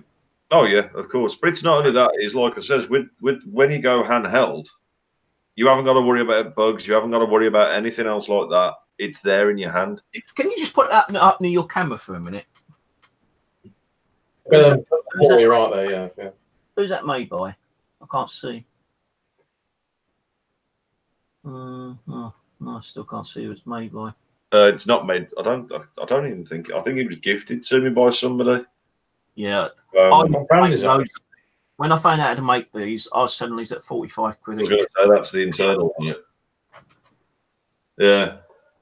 Yeah, I was selling these 45 each, and that's the cheapest one on eBay. You know, I saw people still selling one similar to my one for up to 70 to 90 £90 each. And how much do you flog yours for? I was doing mine at 45 plus postage. What else do you make? Do you know Living Dead Paranormal? Not off the top of my head, no. The Foreign Brothers in America? Yeah. I actually built them a 7.1 in device. Yeah, like a DC box, it had a power sensor. I don't know if you know the pyramid device. Not sure. That's the cake. No, I'll see if I can find it. Around it somewhere. Where are you, you bugger? That's not it. That ain't it. Where's that bloody thing gone? But John, I have signed up to your Patreon page. I didn't know which one to choose, the £5 one or the £10 one, but I chose the £5 one because I didn't know what the things were. I mean, to be honest, the first one is just more helping us get out on location. I mean, the £5 one's more to help us get out on location, stuff like that. The £10 one, because unfortunately I'm running off disability benefits and stuff, so I can't afford a lot of stuff.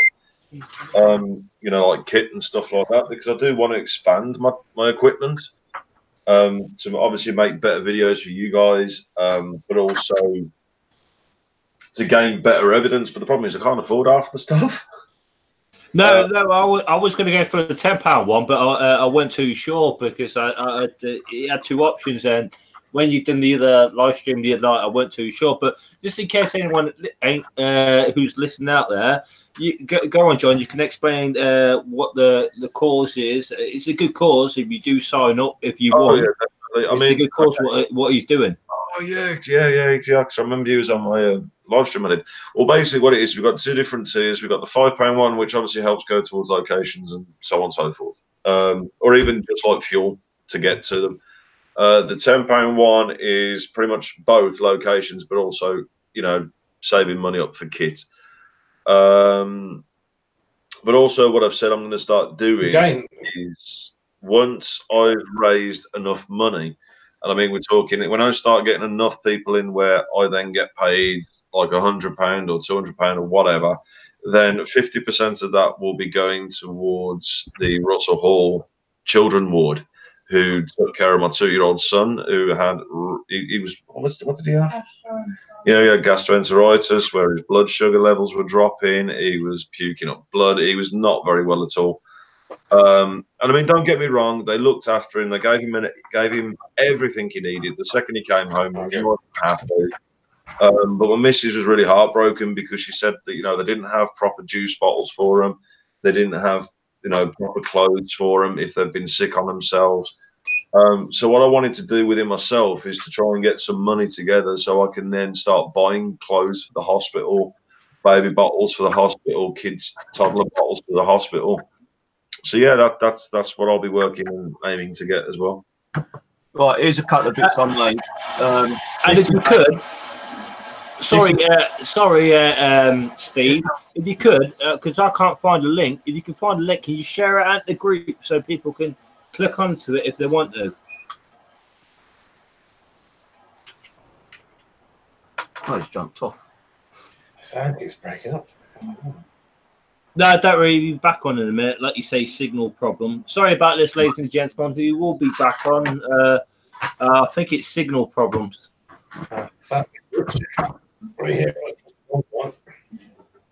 Very interesting what he's doing, though. All the stuff what he's into, and I don't know where he finds the time to do half the stuff what he's doing. He runs his own group. He helps out with normal Lincolnshire with their events and their stuff and this, that, and that. He's got his hands in quite a few good things. Job, yeah, I like that. Oh, yeah, I'm back with you. So I just had to come out to go and get the link for you. Yeah, that's no problem. No, I'll just show you some of the stuff I've built. Yeah, like a mask just come up. If it was right, this is my power sensor. What it does, you put it in, it's got no actual reflection because I've got so much reflection here. When it settles down, it's supposed to settle down. This one's a bit faulty actually, but when it settles down, you get no actual thing coming up. Let me see what I'm doing the bed. Right, I've done it.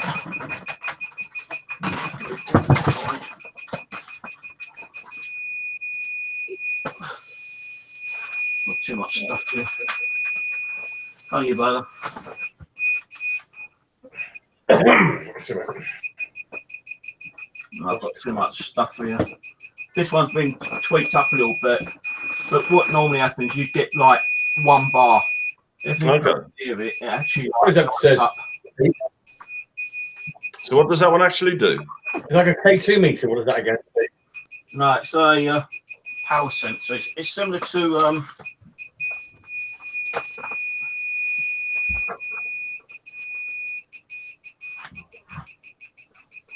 I've got so much like stuff in here. It's like reflecting everything. Yeah, it's more better when it's in an empty room. But basically, what it does is it picks up on power and stuff like that. It'll pick up like if anything goes past it, then if it hits the side sensors, it shut it off and it'll tell you roughly how far it was actually activated. Like the Living Dead Paranormal, I sent one down to them, and they was actually in an asylum, and they was putting it on the chair, and they were saying, "Can you tell us what way we need to go?" And all of a sudden, it set off on. The device actually set itself off, and it's telling them to go right. That sounds awesome. They've gone down, picked it up, turned it off, walked down the corridor, set up again, left it so it's like settled itself down. I asked the same question. As soon as I asked the same question, it said right. Now the thing was with Living Dead Paranormal, they was going to go out into the cemetery, but they decided to stay in. But the one I sent them, they was using it, and it led all the way down to a certain room. And when they said, "What way do you want us to go out now?" Because the only way they could go out is the way they came in this room. They said, "What way do you want us to go out now?" And it went to the right. It flashed on its right side. And as I looked out the window, the cemetery was there. No way. Yeah. So, this is one of my standard basic EM pumps I made. Oh, that's cool. And you can actually turn the motor down on this one. You can. Yeah. Do you know what? To be honest, that is one of the type of EM pumps I'm after, because the one I've got currently, it's just you switch it on and let it go, and the amount of interference and shit I'm getting with it's unreal.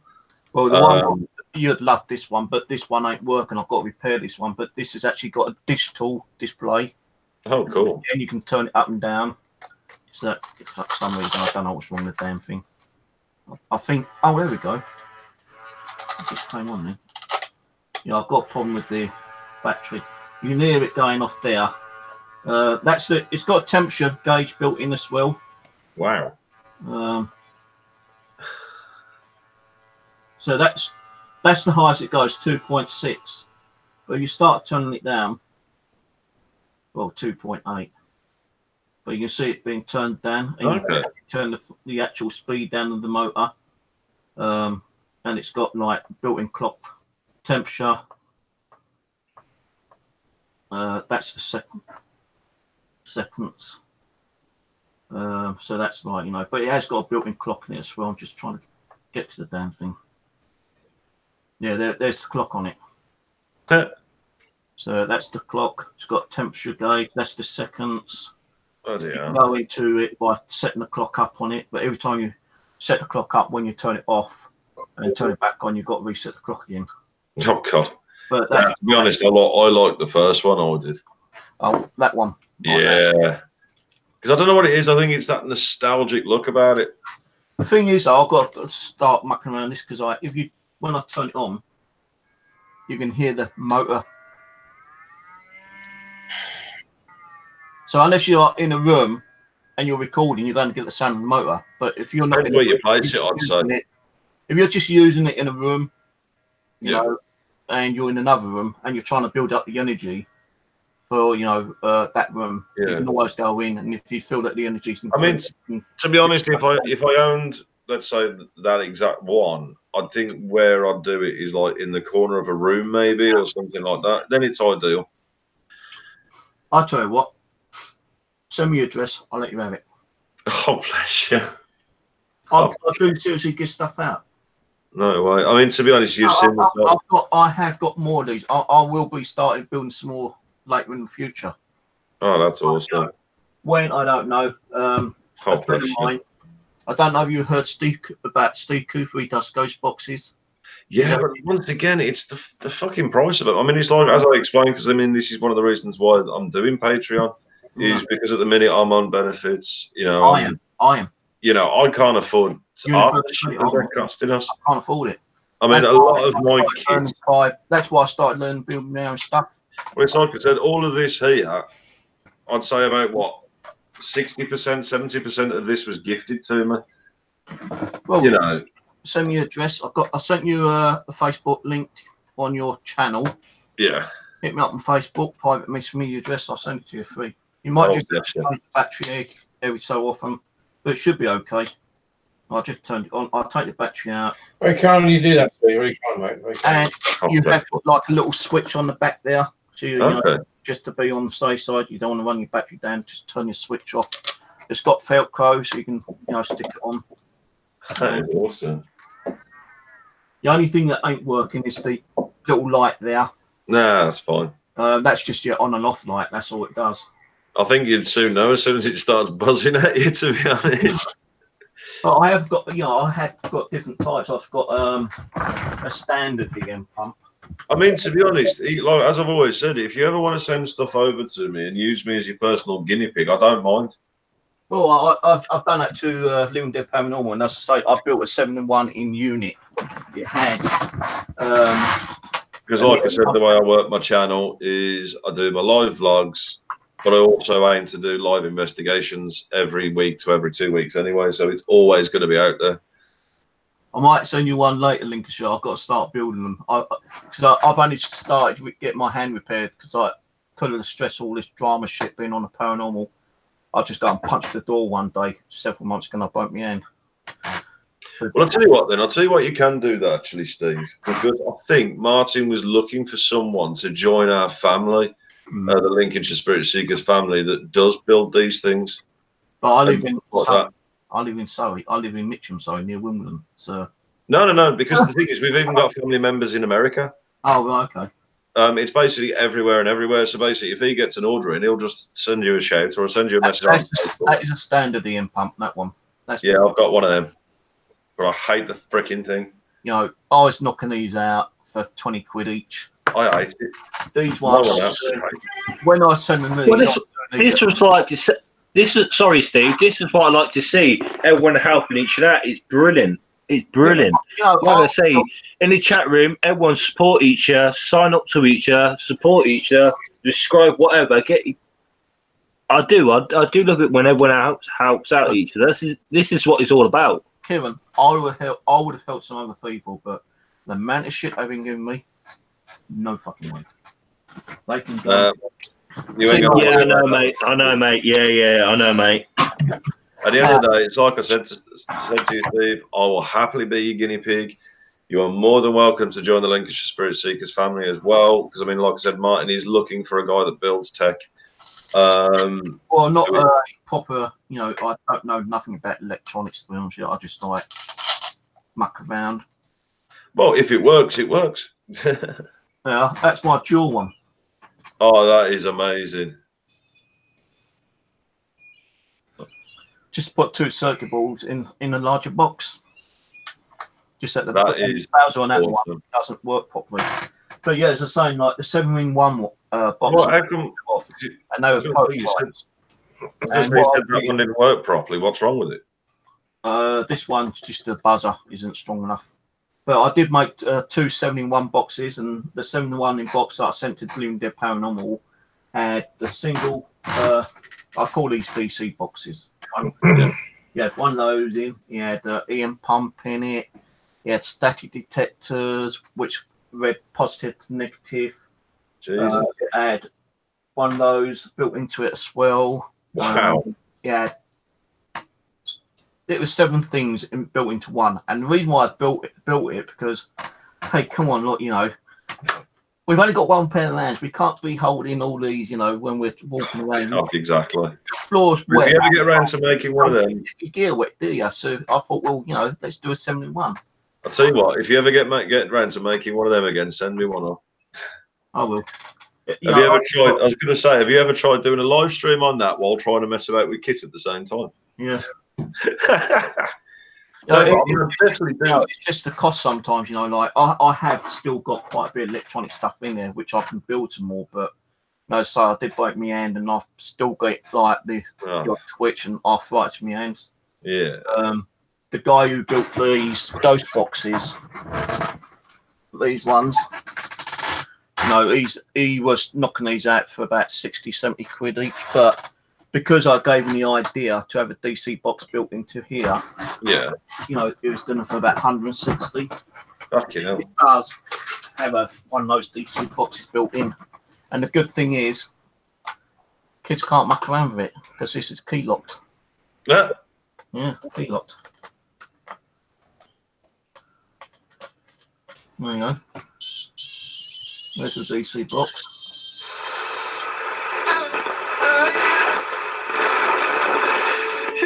And the thing I like about this one,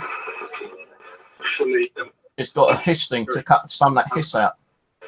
Oh, that is insane. And like Steve Cooper, you know, he's built quite a load of different ones of these. He's probably on like box 50 or something, though. He's actually going to send me some of the schematics so I can start building some myself. Jesus. He's actually said that he's got some upgrades for this that he always do sometime. Bloody hell, man. They're like, you know, gave me the idea of putting a DC box in. So you could say, like, you know, I don't know how well you like doing ghost books. Like, there was a time when I said, hey, you know, there's a spirit who can communicate with us. Can you say hello and light that up at the same time? Yeah. And it actually said, the ghost book said hello and that lit up at the same time as well. Oh, man. Crazy, I tell you. That is insane. Yeah, but I'll send you that one. Send me your address. That as I say, it is a little bit noisy, you know. Oh, actually, I'll take the battery out on that one because I've got it on here now. No, it's fine, honestly. No, if you stick it in the corner of the room, say like a quarter of it down, it's not going to be as noisy. Oh, hang on. We got a Julie Richards. Thank you for subscribing to my channel. I have subscribed you back. Yeah, she's fine. Julie Richards, Ian Bennett. They're both cool. But know both of them. I sent, like, you know, I posted a link out to the chat. Oh, bless you. So we can see everyone. I'll see if I can find you on Facebook. The address. This was one in the works, which was going to be like an EM pump and a static detector, but it kind of like never got finished. John, if you go on my friends list, you should find Steve Morgan in my friends list, if that makes it easier. Well, no, hang on. Me and it's Kieran. It's in the Kieran. Yeah. If you remind me in a couple of months' time when my hand's a bit more better, John, yeah? Yeah. Remind me, in a couple of months' time, I will build another one of these DC boxes. Okay, cool. You can raffle it off and put it towards your charity. Oh, wow. Bless you. Oh, that's amazing. So I do like helping people out, but, you know, if they're going to be shitty to me, then I won't do it. No, exactly. I mean, to be honest, at the end of the day, right, I was going to say, I can't find it on your, on Kieran's one. I'll put my link on your YouTube. I think it's the last video you did. Yeah. So what's your name anyway? So Steve what? Steve Morgan's. Steve Morgan? Morgan's. Okay. Oh, Yeah, I got you. I'll put it in the side chat in here. I've got you. I've got you. As in, obviously, I won't give too much away because I don't want everybody else doing it, but I'll take it it's that one, yeah?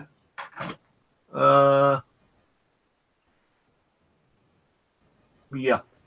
Okay. Obviously, I didn't want to give too much away because... That's right. Damn. I'm going through all my subscribers and friends. I did a video yesterday. I've got too many people wanting to add me. Why? I don't know. You know, you get so many people wanting to add you on Facebook and they don't even talk to you. What's the point of adding you? They ain't talking to you. Well, you usually get, it's like I get these ones every so often when somebody adds me on Facebook, whether they know another paranormal person. I think, yeah, why not? Give it a go. And then next thing you know, I'm having to block them because I'm getting all these, I keep getting these links down. If I get time, I'll try to change that LED over. But I won't be able to send it out till next week anyway. No, that's fine. I'll try to change that LED. Well, I've noticed you, Steve, you've been going on the live streams on Facebook, but for some reason I've been getting no notifications, so sometimes I've been missing out on some of your live streams when you have been going live on Facebook. I've only been doing it a couple of times, you know, because I've got a bit peed off of YouTube with all the fucking drama going on out there. Excuse my French, but... Well, yeah. I mean, to be honest, I think the best way you can do this, I mean, this is where, like I said, a lot of the stuff that I do, Stephen, I actually say to everybody out there, the best thing to do is just keep doing what you do. Yeah. You know, don't let idiots get to you. Don't let fakers get to you, because at the end of the day, they're the ones that are going to lose out when we turn up with good evidence. Yeah. When we get the validated evidence, we're going to get the people going, do you know what, that's amazing. We believe you. They could have, and the most self-satisfaction you can ever have is they could have the most amazing evidence and somebody will just go, yeah, but I don't believe it. Yeah, they're just going to call you faker. Oh, that can be exactly. Video. So that's why I said, mate, don't ever let, you know, shit get you down, man, honestly. I've been called a faker so goddamn much. Oh, I've had, I mean, to be honest, I had one. I don't know whether Kieran had seen it on one of my live streams, but it was like I literally got ransacked by a bunch of trolls, and one of the messages I got in the chat was he turned around and said, the only problem with my channel is me, and I need to quit and I need to shut it all down. Well, you're probably like, you know, because I shared the link out, I know a few people I've had problems with will probably come onto your channel and Kieran's channel and say, oh, you don't be with Steve, he's no but a faker and he talks shit about you behind your back. I don't. If I've got something to say about anyone, I will do. And Julie will back me up on that. Ian will back me up. I don't talk to be honest, unless they talk shit to me. Exactly, and that's the best way to have it. And I mean, to be honest, I take everything that anybody ever says with a pinch of salt, ever. You know, because at the end of the day, I was brought up the old-fashioned way. I was brought up with the way it's either man-to-man, face-to-face, or piss off, if you know what I mean. Hello, Power Seekers UK. I've not seen that one before, I don't think. That's Alana. She's amazing. She's awesome. Right. Is she part of your group? Yeah, well, yeah. I mean, she's become a really good friend of ours. Right. I've subscribed to her anyway. Yeah, I mean, with Alana, she's absolutely amazing. I mean, she's based over in Ireland, but she's hopefully moving up Wigan soon.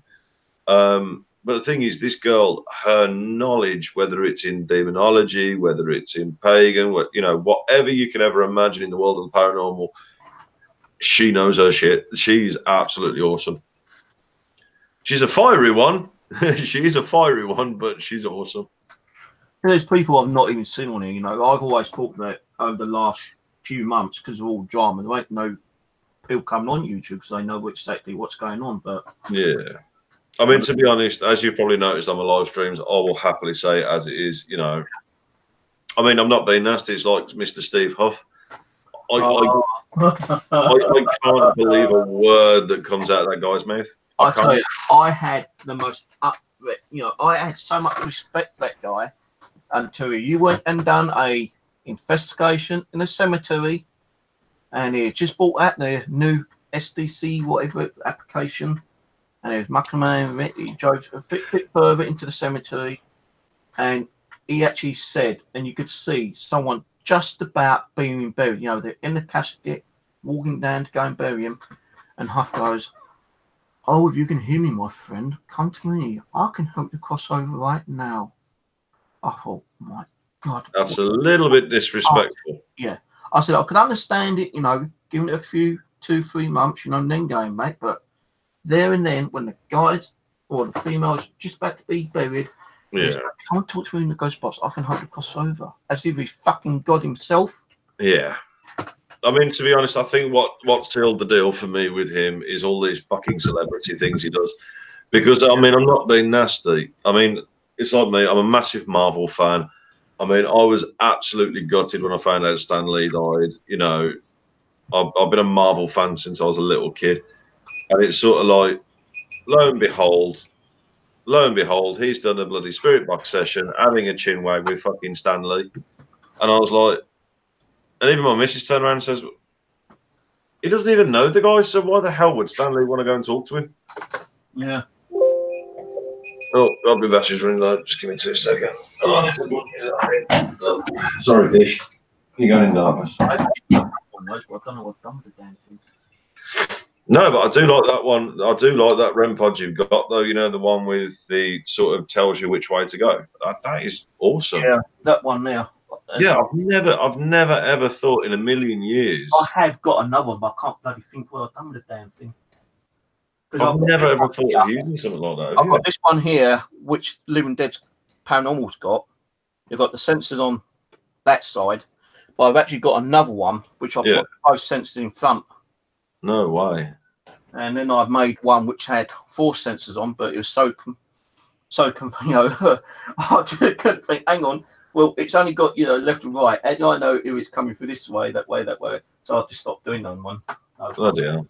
I mean, to be honest, it's like I own a Mel meter, but I can't stand the fucking thing. Yeah. Oh, I know the ones. These bloody things. Yeah, I've got one, but that's the one I'm after. Is the one with the REM pod in it. This has got the REM pod in, but if you break the antenna, which the antenna is broken, this one, it's so hard to get a new antenna in it. So what you have to do in the REM pod antenna? Just try and get another one and widen that gap up, stick a new one in, and hot glue it. It works, but it makes it a little bit more sensitive. Yeah, but it makes you laugh though. The equipment what comes out with what they make, and this, that, and the other. What you see on eBay, you try to buy that. It's like, what's it, brand new 200 something? But the version what you got similar to that, it still works as the same, but even cheaper, and it still gives you kind of the same response. So yeah, equipment does help, but I would say go over the map, because, like you say, you can, like Steve builds his own and stuff like that, and it still can work. They're quite the same as the one 200 and something. Radios completely suck. I hate the PSP 7 radios. I go and buy a PSP 11, and that even sucks double the PSP 7 does. Oh, I want to get rid of them because it costs too much money to get rid of, So I just keep in my little collection of paranormal gear. Oh, cool. Just another shout out to somebody that subscribed to my channel, which is Bigfoot UK 82. I think I've heard that one. But once again, thank you, and I've subscribed to you back. Because I mean, that's one of the. I mean, as we all said, it's about para unity and sticking up for each other. I have this thing where every time that someone subscribes to my channel, I'll always subscribe to theirs back, because I just feel that every little support helps. It doesn't matter whether they've got 24 subscribers or 2,000. I don't care. I'll still subscribe to them because it's that mutual respect that I have for them. If they took the time to do it to me, I need to take the time to do it to them. But yeah, I think sometimes these bigger subscribers to YouTube, they started where we started, And then sometimes when you ask them to join or try to do a co-adventure, I get the same problem as you. Yeah. It's like some kind of trust issue, but I can't see it because you had one bad experience from one person. Not necessarily you are going to get a bad experience from another person. I mean, to be honest, do you know what? I had it with Mark Smith from PXTV. I mean, I sent him a message saying, do you know what? I'd really love to work with you. I'm a legit investigator. I don't fake. I don't mess about. I'm all about getting the story of the dead out there, or whatever the claims may be. I'm out there to either prove or disprove it. Next thing you know, I got a lovely message back saying, well, thank you for that, but unfortunately, I'd rather work with people that I know. And I was like, wow, okay, cheers. Right, fair enough. Yeah, that was fair enough because I think his problem is because he got burnt by a certain person, and now he only trusts certain people in his little inner circle, if you know what I mean. So, I mean, to be honest, mate, you do have a point, but guess what? That message was actually sent to him prior to him getting done by a certain person. Oh, was it? Yeah. Very shocked about that then. I am very shocked about that. I mean, I understood with like the Ouija Brothers recently, Steve, and I mean, Steve and Griff, they are really good guys. And I mean, they live local to me. And I mean, I did say, look, I'd love to do a collaboration with them. And I was like, look, I just don't know just yet. I need to watch a few more of your episodes and what you're about. Because, yeah, he did legit get burned. You know, they threw said person through all that trust in his face. And to be honest with Steve, I fully understood it. And, you know, next thing I know, you know, a couple of my amazing subscribers and also friends on Facebook then messaged, you know, Ouija Brothers when they put a shout out saying they'd like to do collaborations. They put the name forward, and he just went, "Yeah, do you know what? Sod it, we'll do it." You know, and that's where I got to have respect for people when they do say, "Do you know what? Sod it, we'll do it." But I think, I mean, I don't know whether you heard one of my notorious rants because it's the rock star rant, as I call it, where people who have, you know, whether it's 2,000 subs or 10,000 subs or whatever thousand subs. I mean, it's like with you, Steve. You've got what, well over 2,000 at the moment? Nearly 2.5. Yeah, but the thing is, you're not a rock star. You're not a rock star. You know, you don't let it get to your head. You still crack on. You get the job done. You go out with teams that probably have 24 fucking subscribers or whatever. You know, and that's where I just got over 2.5. So thank you whoever subscribed to me because I had under 2,500. It's now that might be some of my lot. 2,504 now. Thank you. Yep. So that might be some of my lot. Yeah. So anyway, here was one of my other EM pumps that I made. Oh, that's cool. This one is just like, you know, I just had the damn thing work. Oh, there it goes. That one. It's actually got also. What was it? Little flashlight on it, and also static detector as well. Dual static detector when it wants to work. Sometimes there we go. This one, I think, yeah, it's got a double switch. So this one, when I click out, it don't turn on, but now it should turn on. Yeah, so it's got an EM pump, a static detector, and a flashlight. That's cool. That is.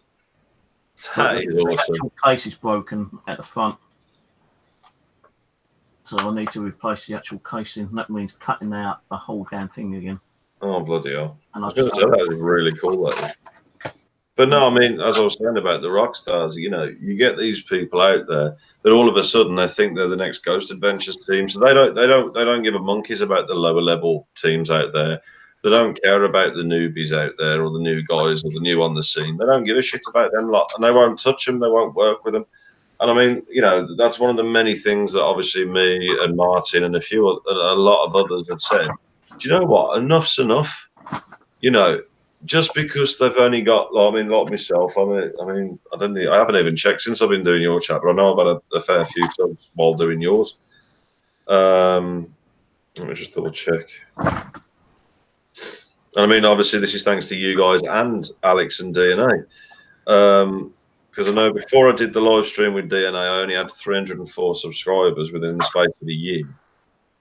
And I'm now at 488. in the space of 2 weeks. Thing is, it just takes time, mate. You know. It does, and I mean, do you know what? You know, I couldn't thank Alex enough for helping me start that milestone off. I can't thank you guys enough, you know, for help getting me some more. You know, but I think that's what it's all about: is sharing and getting each other's name out there, getting everybody's name out there. You know, because that's the thing. When you got people who are the real deal, they need to be known. They need to be seen instead of people dicking about. That's my other meter, the white one, plain one. Oh yeah, yeah, I got the black one. I've actually got another one, each brand new one, but because this one, the glass broke on it, and I dropped my soldering iron on the side of it. Oh, God. But it still works. Then I bought that black one because I always want the one with the K2 meter built into it. So I've only got that one, but I've got to repair it. I mean, it was like, I wanted one of them, but then when I saw the price, I was like, nah, you can keep it. That's just too expensive. Like, that's why I like trying to build my own gear. Give me 2 seconds, because I've got some more stuff. You just have to, like, try, you know. I know nothing about electronics. It's like watching YouTube videos, copying, like, the techniques, the way people are showing you step by step. You know, when I first made my power sensor, the one with the flashing lights on both sides, the guy said to me he was interested in that. I said, well, I can't just give you, you know, the way I made it. He goes, no, I'll give you an idea on how to make these. So we actually traded information on how I could get this, you know, finding all the parts, you know, all the bits and pieces to build one of these. And I gave him the details on how to build his DC box. Yeah. So we just done it, you know, we just like swapped each other's information. And I know nothing about electronics. I won't tell you, but you know, I can tell you what's the difference between a 1K resistor and the 1.5K resistor, apart from the color. Yeah. So Yeah, I've got the same one as you, but mine's in black. Oh yeah. I wanted to get a black one, but I never had none in stock. I can't stand it, to be honest. I very rarely use that. Sometimes you might get some cheaper gear on the pigs.co.uk. I've tried half of these sites, and most of them they're just atrocious. Or you're waiting 6 years for them to fucking turn up. The other thing I've got is that. Yeah, I've got one of those. A friend gave me one of those highlights. But this one's a UV one. Yeah. So because obviously when it as well, because he didn't want it. He said he wasn't doing what he wanted it to, so he gave me it. That's from Nigel and Julie. Yeah. Yeah, but sometimes you have this equipment. All you got to do is trust yourself and your own instincts and this, that, and the other. So I've been told. Oh yeah, I mean, to be honest, I mean, it's like I got the ELF zone meter, tripod thing. If you knew a little bit electronics and you could, like, you know, figure out how to do it yourself, you'll be saving you so much money. I tell you, man.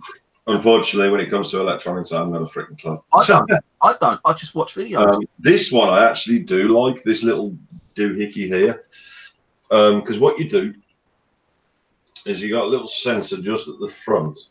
Yeah. Obviously, you got your random sort of shit laser pen. And what you do is once you've turned it on. Yeah, I actually built one like that. I actually built one similar. You just put you shine it at any light, and if anything goes past it, it sets off the alarm. I actually did build one myself. Unfortunately, I think it's either the batteries are about to croak out on it, or this is my speaker full spectrum camera. What cost me nearly £400. Jesus. It looks like it's definitely been in the wars. That was on, well, it's the screen that's kind of like a bit grubby. But I did build another thing I'm trying to find. I think it's, I think it's in my bottom drawer, and I can't pull my bottom drawer out because I've got my speakers and everything down here. But I built a little kind of device called the SAF box. Oh, here it is. Now, I ain't going to be able to get it running because I ain't got the little pen type batteries, the little batteries. But this, what this does is I call it SAF box. Sound, vibration, and like air. Okay. Now, any vibration will set it off. So if you have it standing on your bed or like on the surface and you make a bang, it's going to pick up that vibration. Wow. And if you don't make a vibration, when you start talking, it's got a microphone built into it, and it'll actually set it off as well that way. So you got sound, vibration, and I found out another thing about it, which I liked. I was just mucking around, and I had like a little fan, and I blew the fan into it, and it even set it off. So even air sets it off as well. What? And you built that as well? I built that as well, and that's just. Can you send me one? I could, but I ain't got any parts at the moment. I will. I only know if this one works, to be honest with you. I don't have a battery, I don't think. I will say to obviously a lot of the investigators out there that don't want to carry large clunky torches, the best one to get your hands on if you can, and I found this one on eBay actually, it wasn't expensive, is the Ultrafire. I think this is the only one I've got at the moment, and I'm going to need to keep this one so I can find. You know, I've got to like copy the actual ways, you know. So I'll tell you something. Working another one when I start building them, I'll send you one. These flashlights are shit hot. I mean, they are the Ultrafire. Now I'll tell you something now. For something that's so frigging small, yeah, they're very bright. You've got the control. You've got like the brightness. Oh yeah, dim, strobe, the full works. And I mean that one. I mean, it's even got a glass breaker at the top of it. Yeah. And I mean, that one with the recharger and the actual proper battery with it, I think on eBay it cost me about £6. Yeah. And just to take the piss, because as a paranormal investigator, guys, you've got to take the piss a little bit. I have myself an X-Files flashlight. I'll hold one. It's got to be done. It takes that out.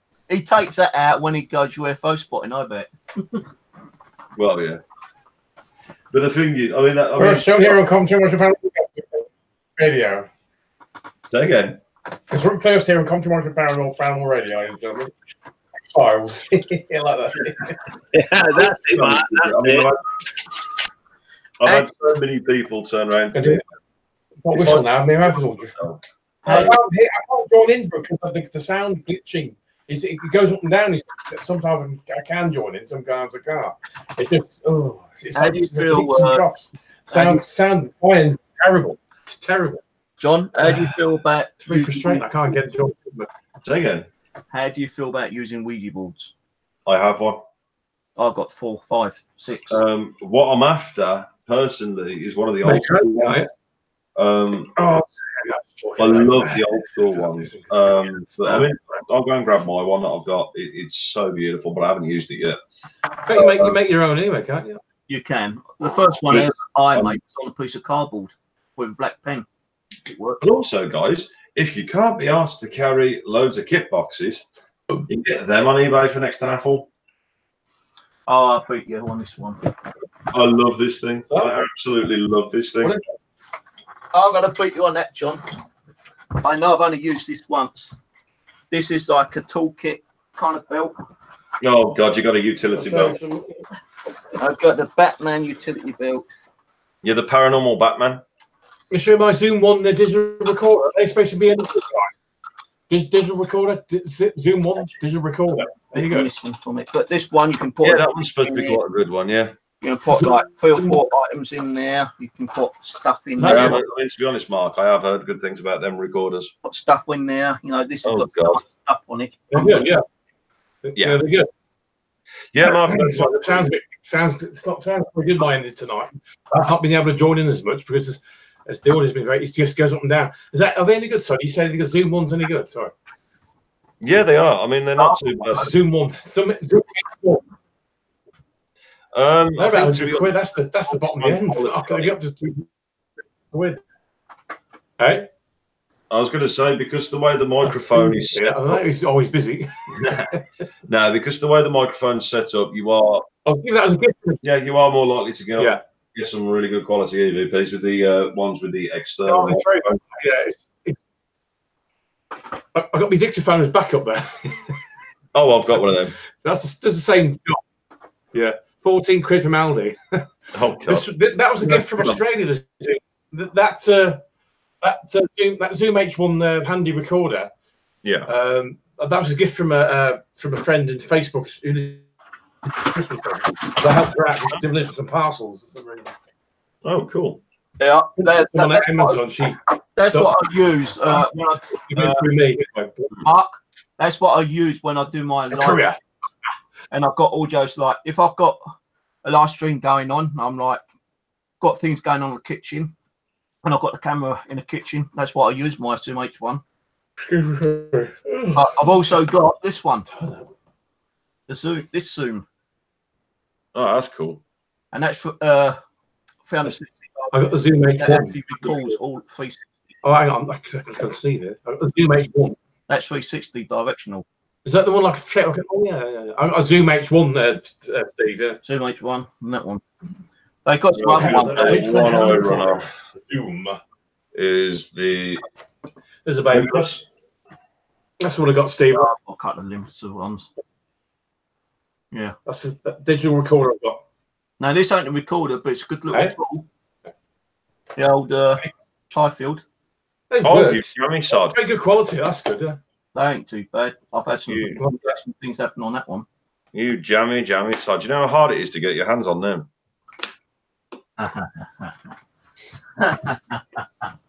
It's got ways and means of getting them on. This one is, isn't it? When I had the money, when I wasn't rich, stuff there. I wasn't rich. I bought two of the fuckers. Oh, you jammy sod. And no, you can't have one because they cost. How much those cost to buy, Steve? They cost me 130. How much? 130. 130. Sorry, the sound went 130. Yeah, that's still each. What, fucking keep it for that price? 50 quid each. Right, 1 sec. Expensive game, the paranormal. Well, it can be. Like the REM pod, my red REM pod, which is somewhere, they're 150, 60 quid now. And my one broke, and I asked if I could return it to get repaired, and he said, no, we don't support them ones anymore. You have to buy a new one. I thought, you screwed. What camcorders would you recommend for a paranormal investigation? I mean, people use the phones now. Do you reckon camcorders, some specific camcorders with IR? Earlier, the Sony hand cam ones, you know. But you can get other ones. We've got a Sanyo one, but can you convert them? You can convert them with IR lights, can't you? Yeah. It's a special adapter, isn't it? I think. But this one, I think this is one. I've got a Sanyo one. Cost about 100 quid, second hand. Okay. I mean, to be honest, I'm all about the live stream. The cheapest one there you get. My sound is terrible, so that's why I've not been able to participate more. Terrible. It's been terrible. It's very frustrating because I can hear it's been peaks and troughs. Sometimes it's audible. Next, that's like that. Yeah, I can't make out. That's why I've not been able to get in there. Really. But I don't hear me perfectly. Maybe I just carried on. I don't know. It's been really bad. It really has. I'm going to say, for me, I do my live streams on my mobile. It's the Honor P9, and you know you got your dual HD camera on the back, and then you're going to get full HD quality. But I prefer to live stream because I think in live streaming nobody can accuse you of being a fake. No, I ain't got the actual connector. No, because when you do live streaming, people do like a picture thing, whatever they capture, they save it on their computer when you're live streaming, and then they send the evidence to you. So therefore, they can't see you're faking because the people who's watching your live stream takes that Snapchat photo, whatever you call it, or sometimes when you're doing a live investigation, you might not pick up on it, but the people who's watching your live stream do pick up on it, and they do pick up on certain pictures and this, that, and other. Well, I mean, to be honest, it's exactly what you're saying because when I've done the live stream at Canic Chase, you know, the photo I not long showed you, Steve, and you guys, that was actually somebody else that had spotted it. I didn't even realise it was there. Mm. Yeah. Now you showed your IR light. I can't turn my one off, but my one's bigger than yours. That is tasty. eBay. No, Amazon. Guess how much? Probably about 40, 50 quid. No, less than 20 quid, mate. But I've got a spirit board you'll like. How much? I've got spirit balls up there. I just can't pull them down because everything's going to fall down otherwise. So I've actually... I have got a spirit board you'll like. Well, once again, guys, for all you ladies, gentlemen, and youngsters at home, don't piss about with them. No. They're not really as dangerous as everyone says they are, though. Because really, like, you know, people wouldn't touch that. To me, it's just another tool. I mean, they can be dangerous if you don't know what you're doing. Yeah, but if you know what you're doing, then it's just another tool. It's like, yeah, exactly. I mean, it could be called, you know, it's like using a ghost box. Yeah. You know, it's like using any piece of equipment. It's just another tool. But you got the only difference I'd say the spirit board from any normal tool is with the spirit board, you're opening a direct link. It's like a direct doorway. You can actually get camcorders like this now with IR built into them. Well, personally myself, I don't like you guys were sorry, like you guys were saying, I don't personally mess around with that type of stuff because, like you guys were saying, if you know what you're doing and it still could be risky if you just still know what you're doing because you could you're taking your own chance when you're messing with that type of stuff.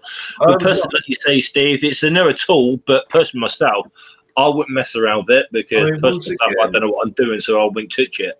I mean, once again, it's like I said, I mean, I've always used spirit boards and stuff like that. And I know how to use them safely and properly. And, you know, thankfully, I've never had any issues with spirit boards.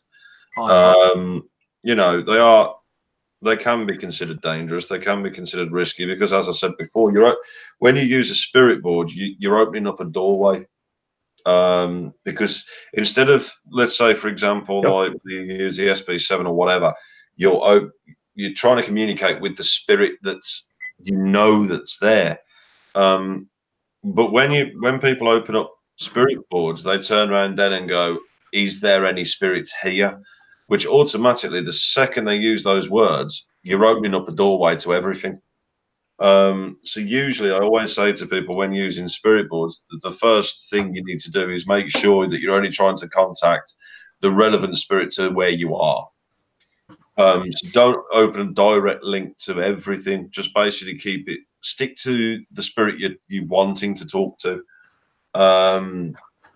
The second one is obviously always start with hello, definitely say goodbye. 2, you never leave the board without closing it down. You never take your hands off the planchette until you've closed it down. You know, these are old school rules. I mean, these rules have been going, you know, since they first came out. I mean, they originally came out as a toy, but when sort of spiritualists and mediums and people started realizing the risks that came with them, that's when the rules were put into play, because then they realized that with the rules that had been followed, that nothing bad ever happened. So I think that's the main basis. But no, my beautiful one is that one. Got it. Got the exact same one.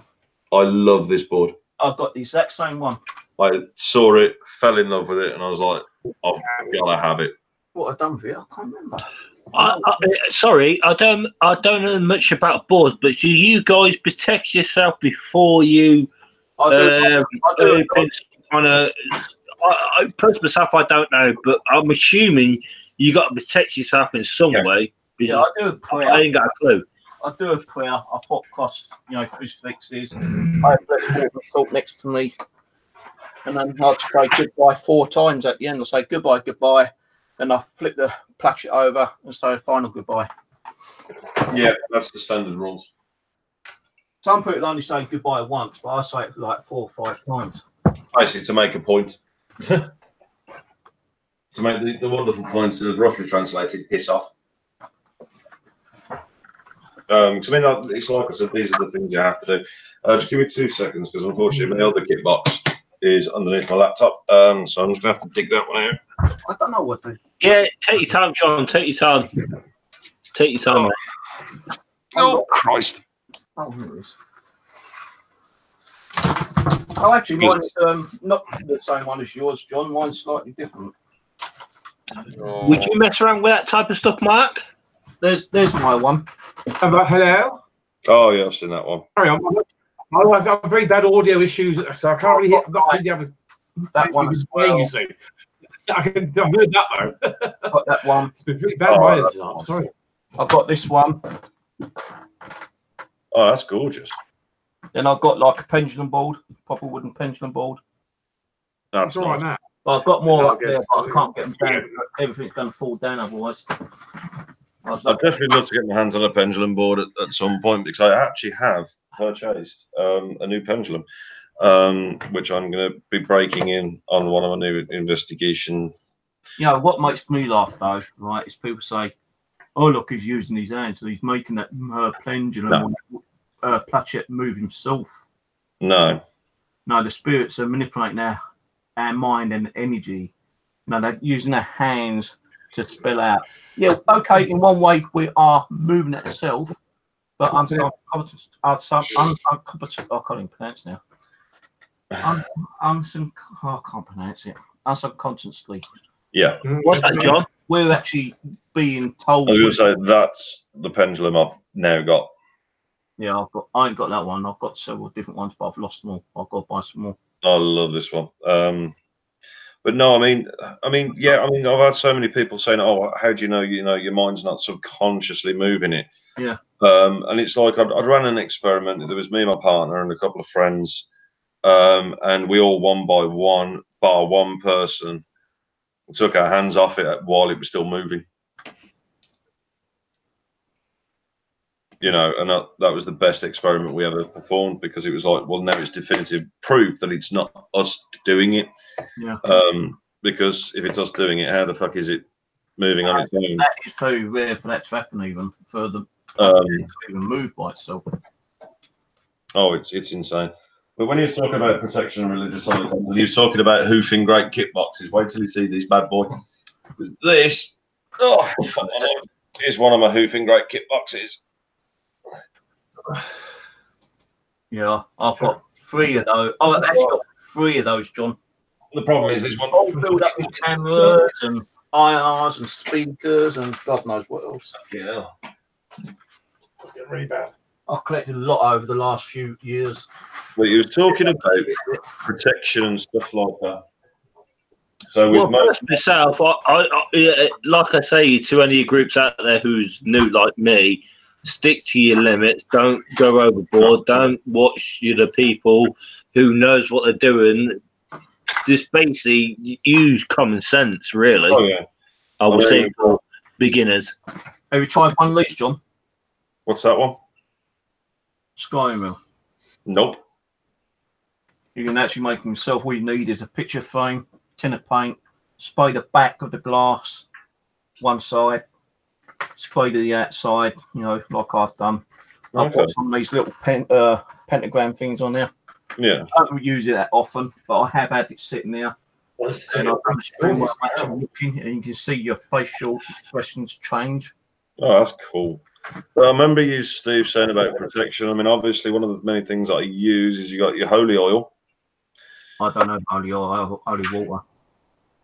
Holy water. We have soil from Jerusalem. Oh. Did you buy that? Because how do you know that? Because the whole How do you know that's from Jerusalem? And frankincense from Jerusalem as well. How do I know? Yeah.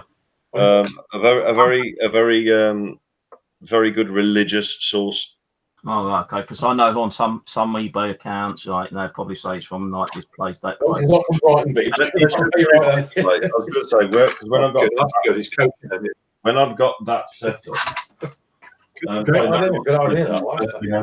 No, I didn't mean to be rude by that way. No. I will say it's from Jerusalem.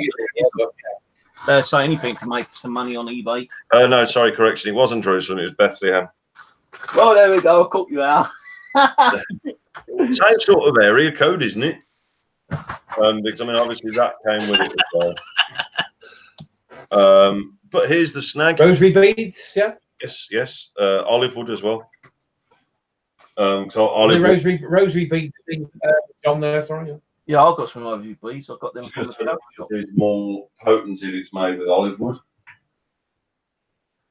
Kieran, have you got anything like that? Protection wise, crosses, rosary beads, blah blah blah, holy water or whatever. No, I ain't got no protection though. Holy beads or I've got a necklace what I wear. That's the only thing what I wear. That's some holy water to buy. That's a great tips here tonight. That's good. You should before you start an investigation, do some kind of ritual like. It is a Protect true yourself. story. I've still got the prior to book. an investigation. I've got the book I'm going to show And you. the good fix, yeah. That's I mean, this one. This it's one, good. in You should fact, do that. Very wise. Very wise. I've got that one. I've got this some- one came with the Bible from the 1800s. I started with more I protection. bet. I'm going to tell you a real true How story. much was that? When I after I got evicted from my old house after the wife left me, Yeah. and put the kids out, I couldn't pay the full rent, so I actually went in temporary accommodation from the council.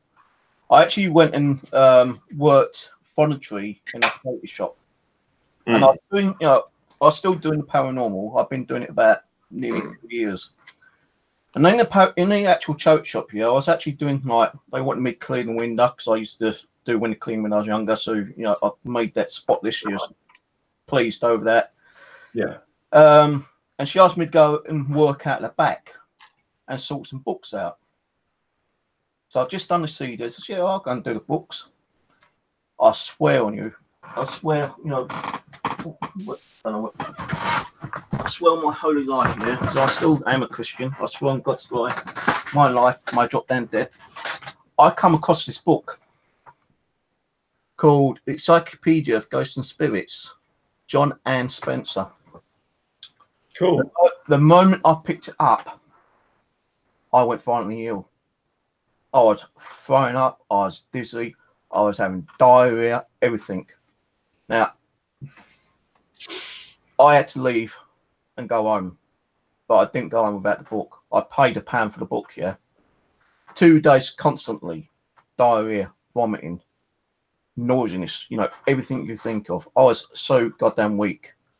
Well, anyway, just up the road, because I was in the temporary accommodation over at Hall Place, which is in Mitcham, and that's also supposed to be haunted as well. So I was glad to be there. So I was doing stuff there anyway. But over 2 days, I was violently ill. Something managed to get me that little bit of energy to go up to the church, which would have took me 3 minutes to walk.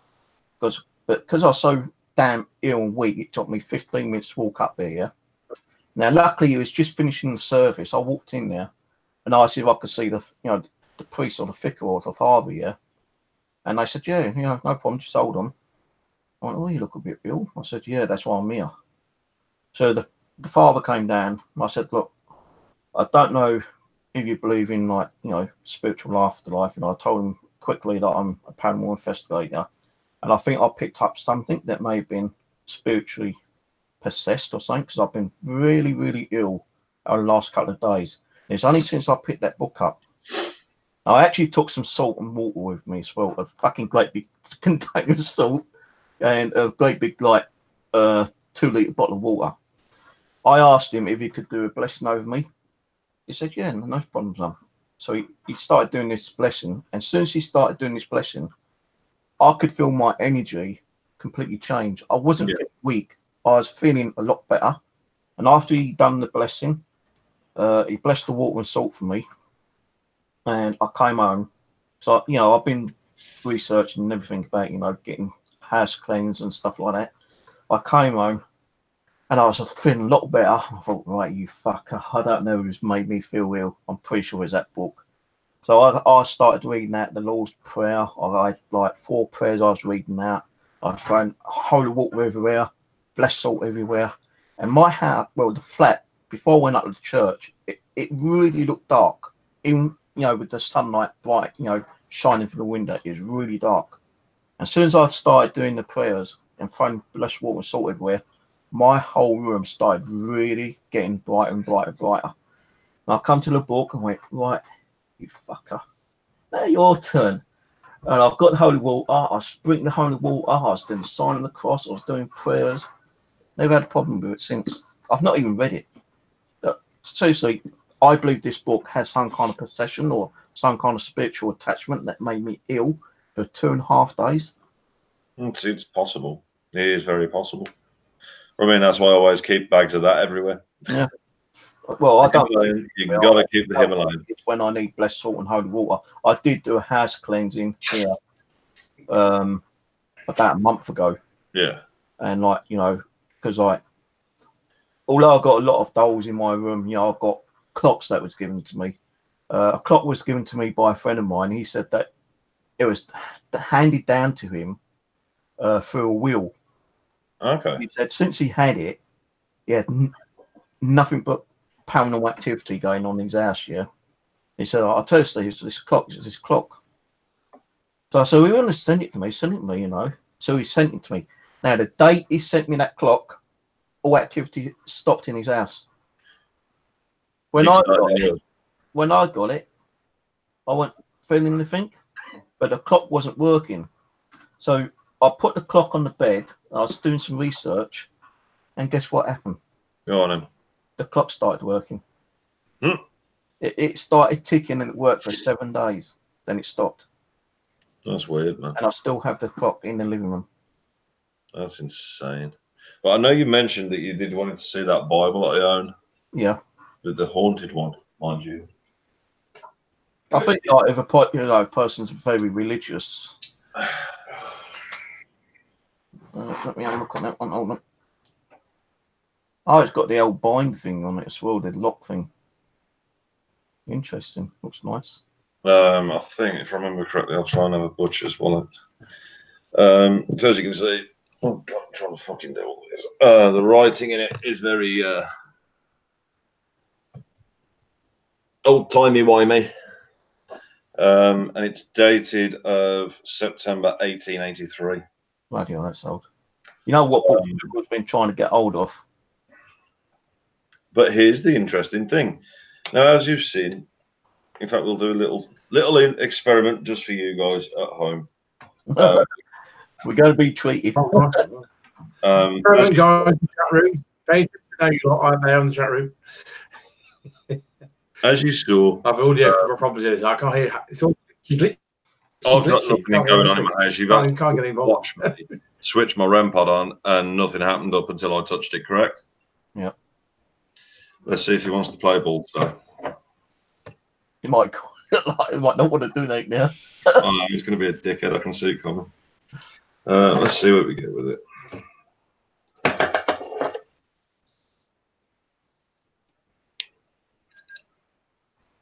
And once again,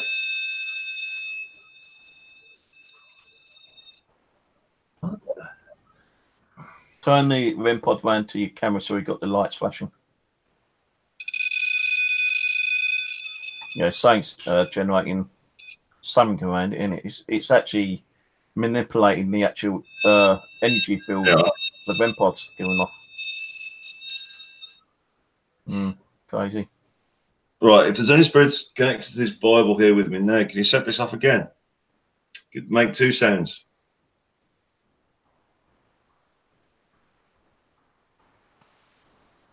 You, come on. Can't stop being an arse. We know you can do it.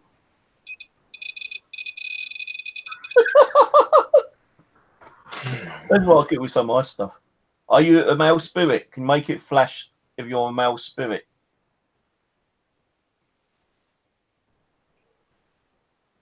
Are you female?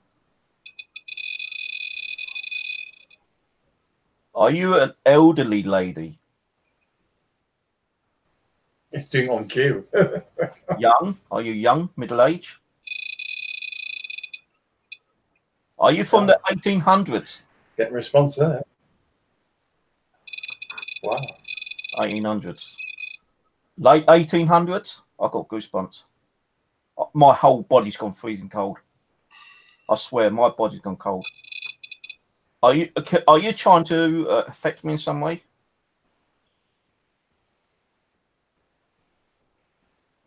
Do you affect John? Do you like John?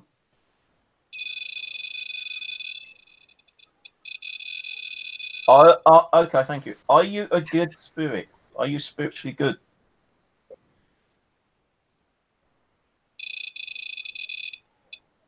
So that's why I like you when you get the responses. Like now, people turn around and probably say, "Well, no, something something else is like making that go off." He's moving around. He's moving it around. It's probably like interfering with the EMF field. No, you got to actually have something to Well, yeah, because it's literally got to be. Yeah, it's actually got to touch it, and you're not even near the actual Bible itself. You're probably so far away from it. You're probably about 4 or 5 inches. Oh, I'm sorry. God. Do you like communicating with the living?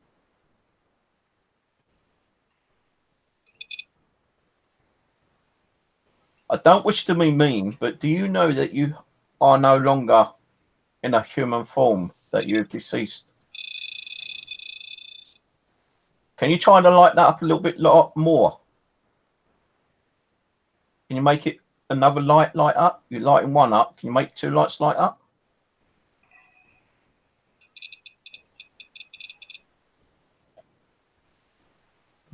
No, just don't have enough energy. See, I believe that it takes a lot of energy for them to like that. Well, I mean, one of the things we'd actually determined is the spirit that comes with this. Sorry. That's ironic, because every time I touch that goes off. Yeah. So it's like, yeah, you're not doing that. Was that Bible? Was that your possession?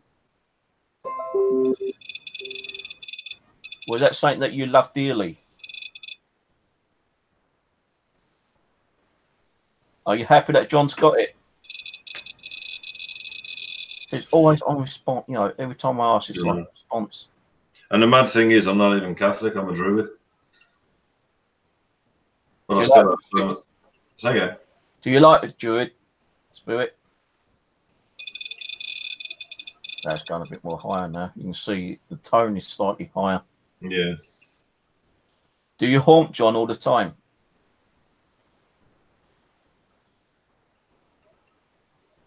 To me, that's a no. I think we had established on the previous live stream that she just pops in and out. Yeah, it feels like one of those ones who just comes in and goes when they feel like. Yeah.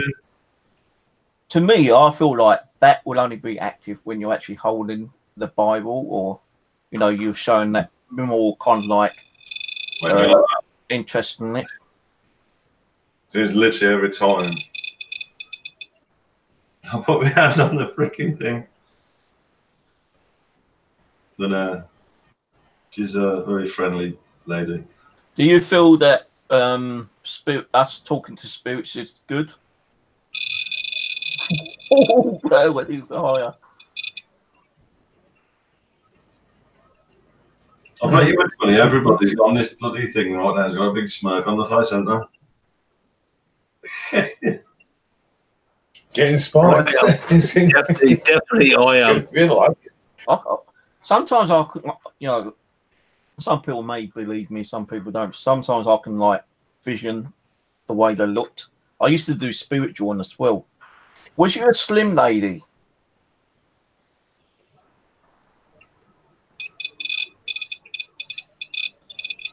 Say like about £100, probably £120. In stone, I say about 10, 12 stone. I suppose it depends on how they see, like, stones and weight. Was you a short lady?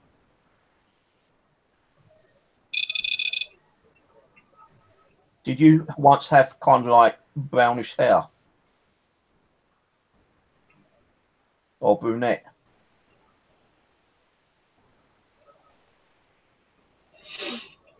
Blonde?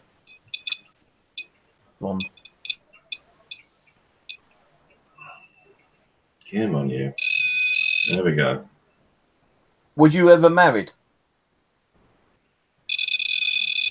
Oh, that's even fucking brighter. Well, do you want to know what's a coincidence to that? Hmm. The middle pages to this Bible has marriage records, birth records, and death records. Holy crap. Now, the marriage records does have names in it. The birth has names in it, but the death doesn't. I don't know. I'm getting the name, but I could be wrong because I could be picking up something here. But does your name have the initial J in it? J? Huh? Or S?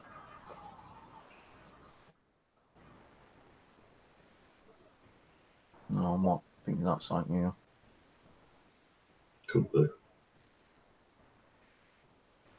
I was getting like something like Joanne or Jackie or something. Oh, just flickered once though, didn't it? Do you know somebody of that name?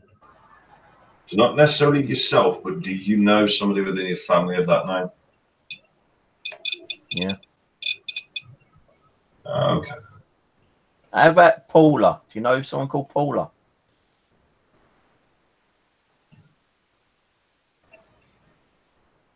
No, I keep getting like Jackie or Joanne, Jackie. I don't know why.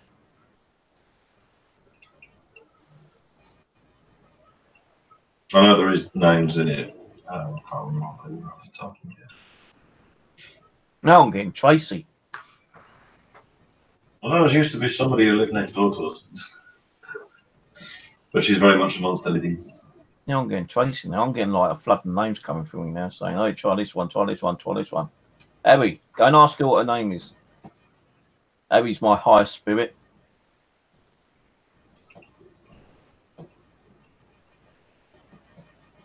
Try Kathy. How many more names I've got to try? Yeah, I might as well go through the fucking alphabet, girl, you know?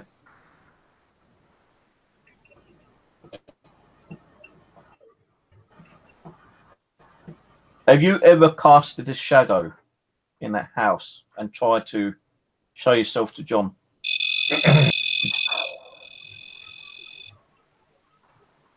Okay.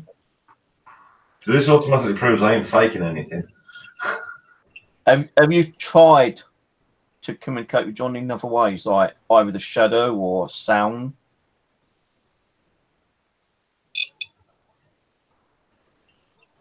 Oh, my head's gone weird now. I've got humming in my head. Oh, God.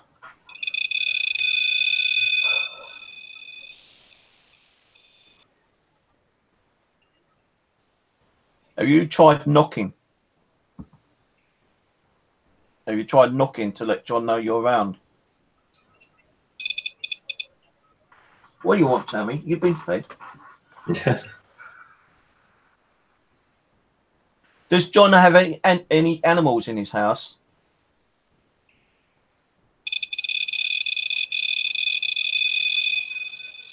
Do you, John? Yeah, I got fish. Well, we've got an animal. Which I can approve that I can see it in his live stream, which you wouldn't know nothing about, John, because you weren't spoke to the bloke before. So when you did ask about animals, I could say that definitely, yeah. Yeah, I got one Siamese fighter. I got all sorts in the fishy world. Do you know anyone who was in the Neapolitan Wars? I can't even pronounce that now. Whoa, okay.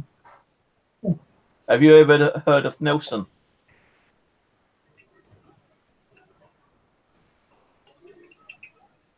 Did you have someone in the wars in the late 1800s?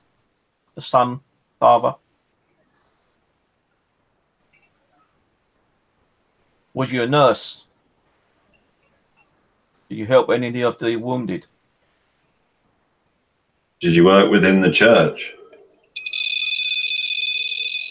No, well, she works in the church. Sometimes they would have helped the wounded, probably. Maybe. Can I swap my hand round? Because I want a fag. No. Put it on a box, man. Well, I'm going to say thank you for communicating with us. Yeah, I appreciate for whatever you've said and done for us. Go, love, light, and peace.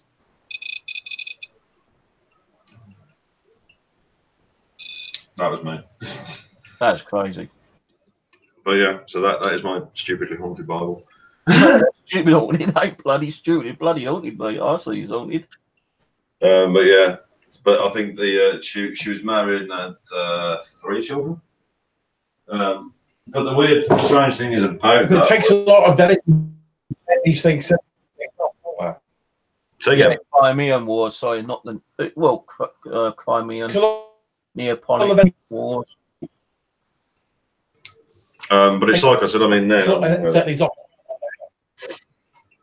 So, how do you feel over that? You know, do you think that lightened up something? Do you think like it's just like that giving off the reaction by our chance, or do you think spiritual?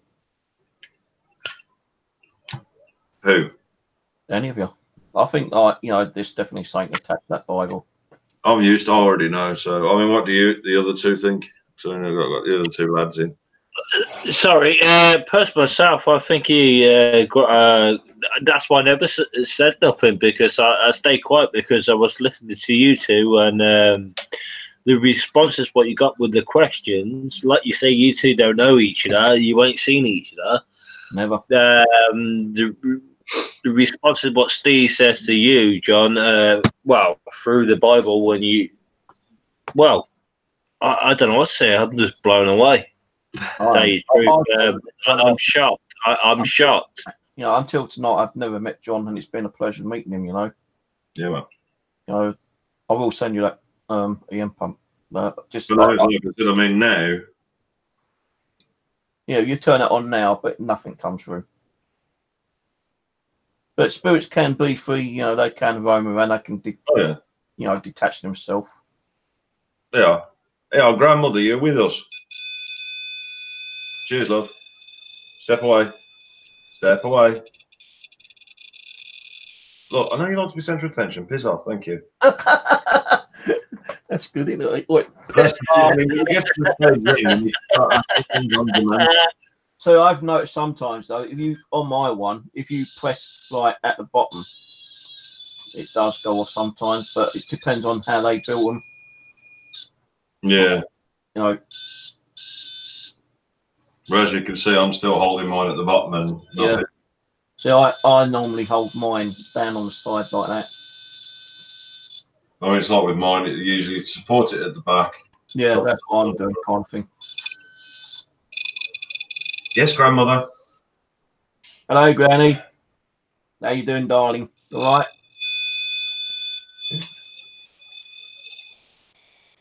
You've been keeping an eye on John. Make sure he's been a good boy. Well, I should say a good man. Typical, she says no to that one. No, you've been upstairs keeping an eye on the kids, haven't you? Yeah, it's like my dad. He goes over to my daughter's house and keeps an eye on his grandchild, which he never saw. Speaking of which, you probably have gone up to go and see the kids, haven't you? You little shit. But yeah. I mean, I always give my dad love and respect. I don't call him a little shit or you old git. Steve, don't worry about it. We're a very Scottish family, so don't worry about it. If I said to my dad, Spirit, now he's piss off now, he'd clap me around the fucking ear, and I would probably feel it. No, I think, to be honest, because we're a very Highlander Scottish family, yeah, we're always definitely each other. Say again. You know that's but that take a lot of energy to set those things off anyway. They're not. I mean, oversensitive, are they? No. So the thing with what mine, right? True. When I first started making things, I made 2 of them, and they did not go off at all. You know, I had mine in the living room, kitchen in here for weeks on end, nothing going off. So a friend of mine, the one Dave Dimlow, the one who done that mental asylum, he goes, "Oh, can I have one of you, Steve?" I said, "Well, look, I don't know how they're working, mate." He goes, "Look, I'll buy one off you, no, and I'll take it out and test it out for you." So I said, I don't know if they're going to work, mate, you know. Goes, I still want one. So I said, oh, you want one? Yeah, okay. So I sold one for 45 quid. The day he got it, he took out on a investigation. He put it on the floor. As soon as he started asking questions, his one went fucking crazy. And he sent me a message saying, hey, stay on live stream, look at your DC box. It's going crazy, man. And I was watching his live stream.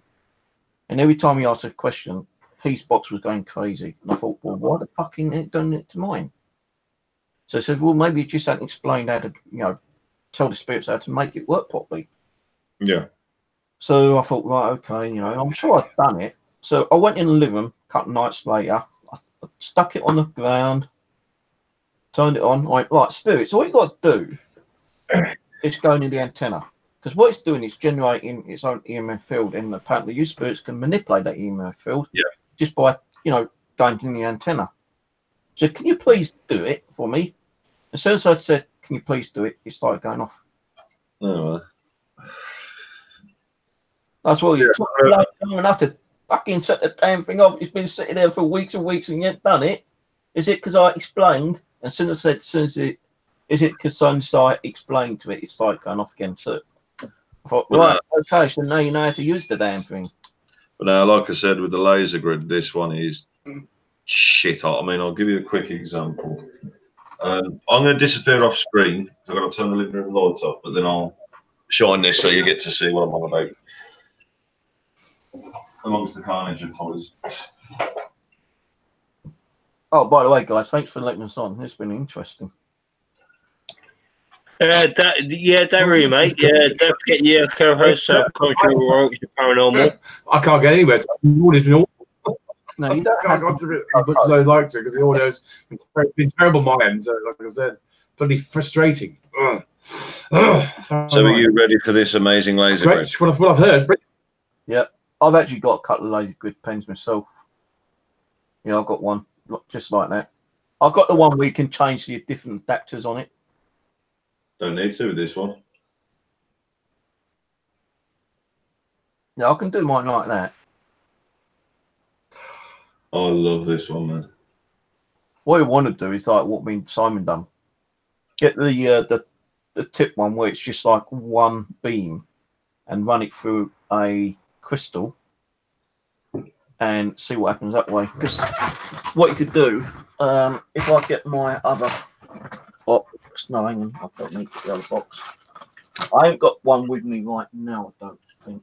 If I have, it'd probably be in one of these boxes. John, you want, can you share out your links again so people who's new in the chat room who haven't heard your links before or your groups, you're more welcome to share them so people can follow you on your respective pages. Yeah, no worries.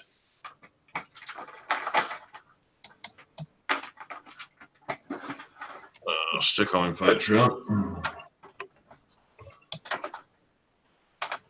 I think that's an awesome page, the Patreon list.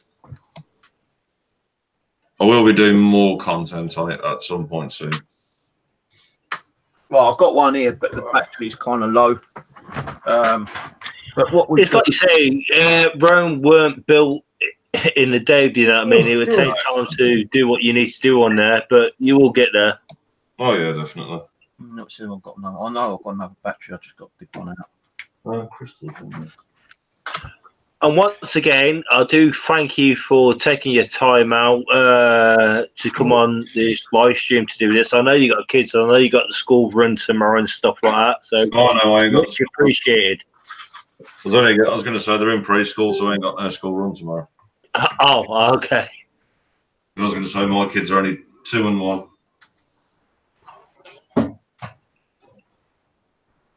But they absolutely love What's this show and hide on the messages? Okay. This message is held for review. You say bum and wee on there. There's probably chat. Oh, quick, show or hide. What's going on? Probably nothing. There we go. Yeah, I was just. This message is held for review. Just a www. There's my one. I've got to be careful because my cat goes crazy. Mm.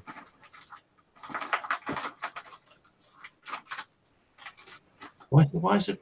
I don't know why I've seen that for. You give a choice of hiding it or showing it.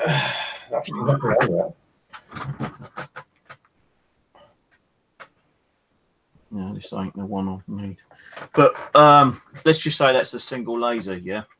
What you can do is you get one of these crystals and shine that through. Yeah. And over like so far away. It's like one that you got, you know, the actual device where you have the laser pointing to the sensor.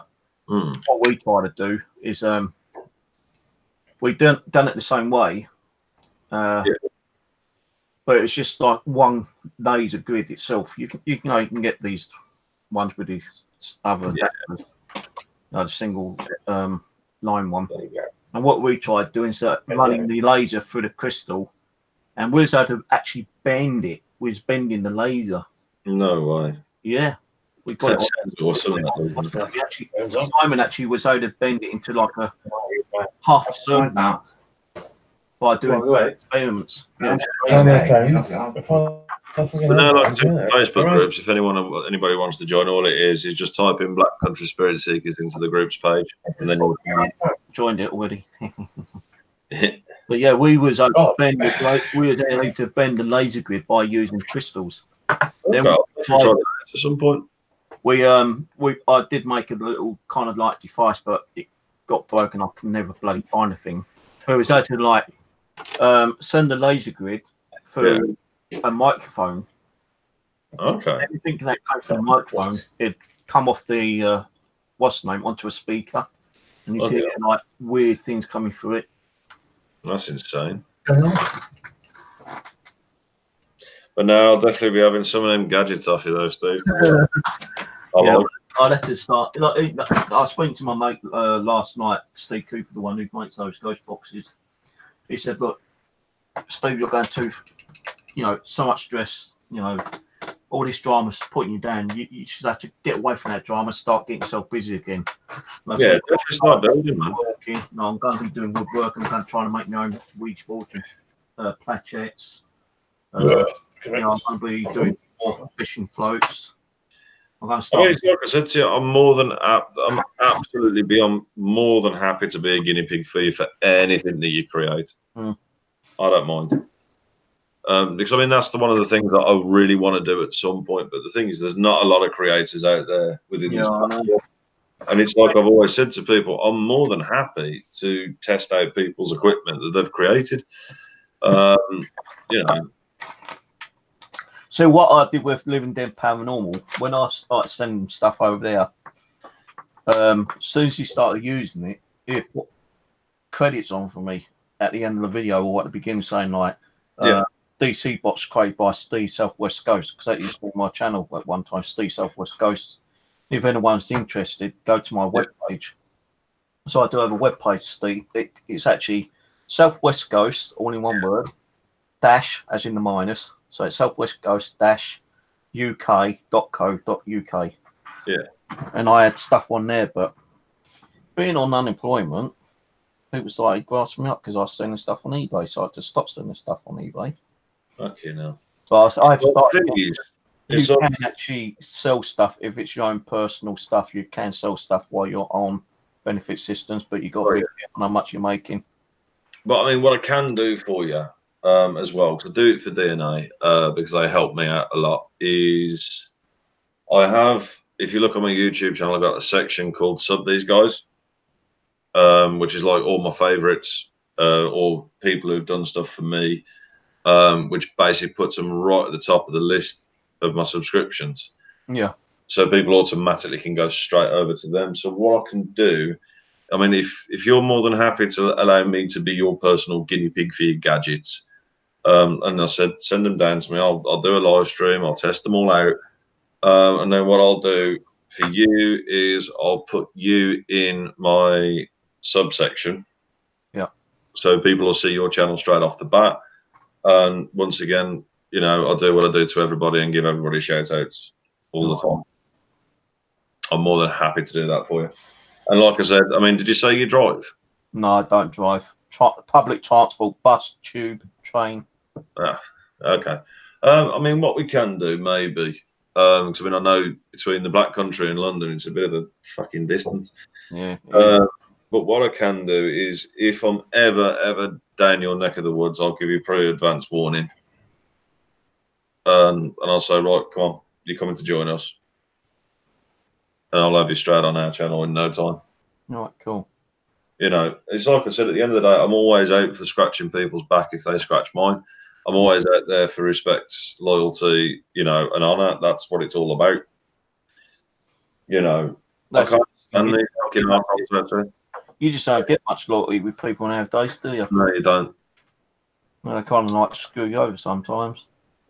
Well, how much work John does, I don't know where he gets the time to do half of the stuff because this is planning for that. I just don't know where. I just don't know where he gets it from. Ugh. I just enjoy it. I think it's just more the passion that I do. It is passion.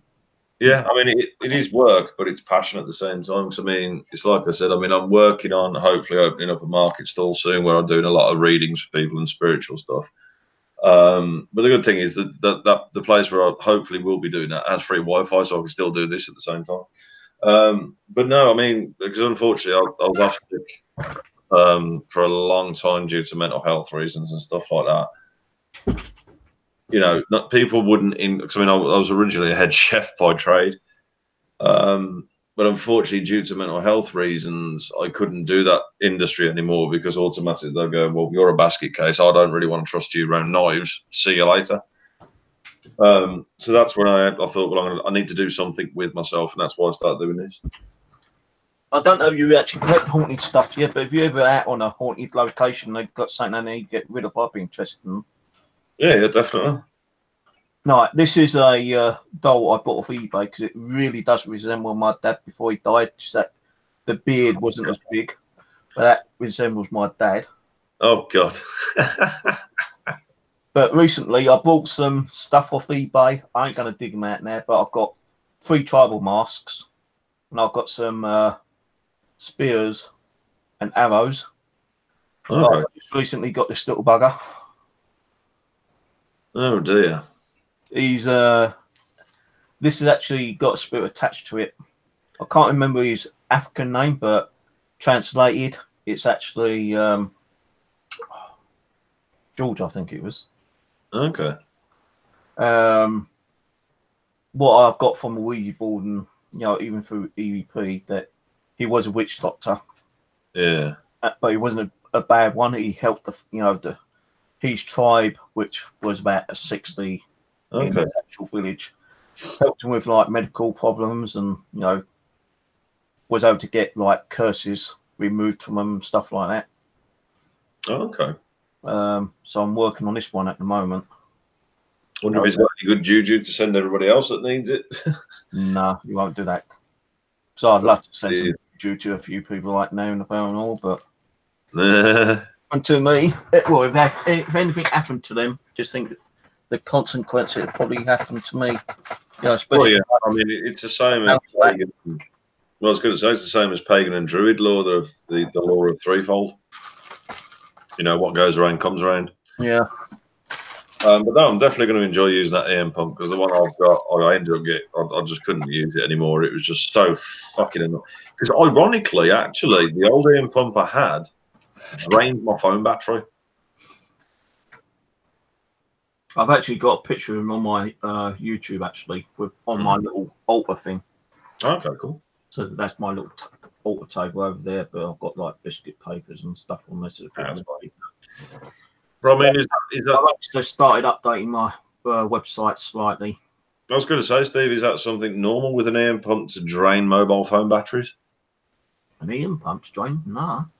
Well, I was going to say the one I had did. No. An EM pump does not take energy from a mobile phone. Not that I've ever noticed. The strange thing was, the second I turned it on, I put it slightly out of the way. Next thing I know, I'd lost all mobile phone battery. Normally, mobile batteries, when they get drawn, it's the spirits drawing energy from the phone. Fucking hell, bastards. Yeah. So I've had the issue where I just charged up my mobile phone. It's been turned on. I'm doing streams. Suddenly, like my phone just bleeps. And I thought, well, what's happening here? It's shut off, and I turned it back on, and it says the battery's drained. It can't have drained like that. It just fucking charged up. So I do believe spirits use like energy from, anything really. They use energy from ourselves. They use energy from any kind of electronics, especially like light bulbs and stuff like that. My light's been flashing on and off a couple of times over the last 2 weeks. Actually, I've been sitting in it, flashing for no reason. Yeah. But I've not had real. I've had like the odd one possession in here, which was crazy. I always keep my computer on and usually have me G Plus on as well. Yeah. And all I remember, I was sitting there and I had a lighter right underneath my hand. The flame was touching my hand.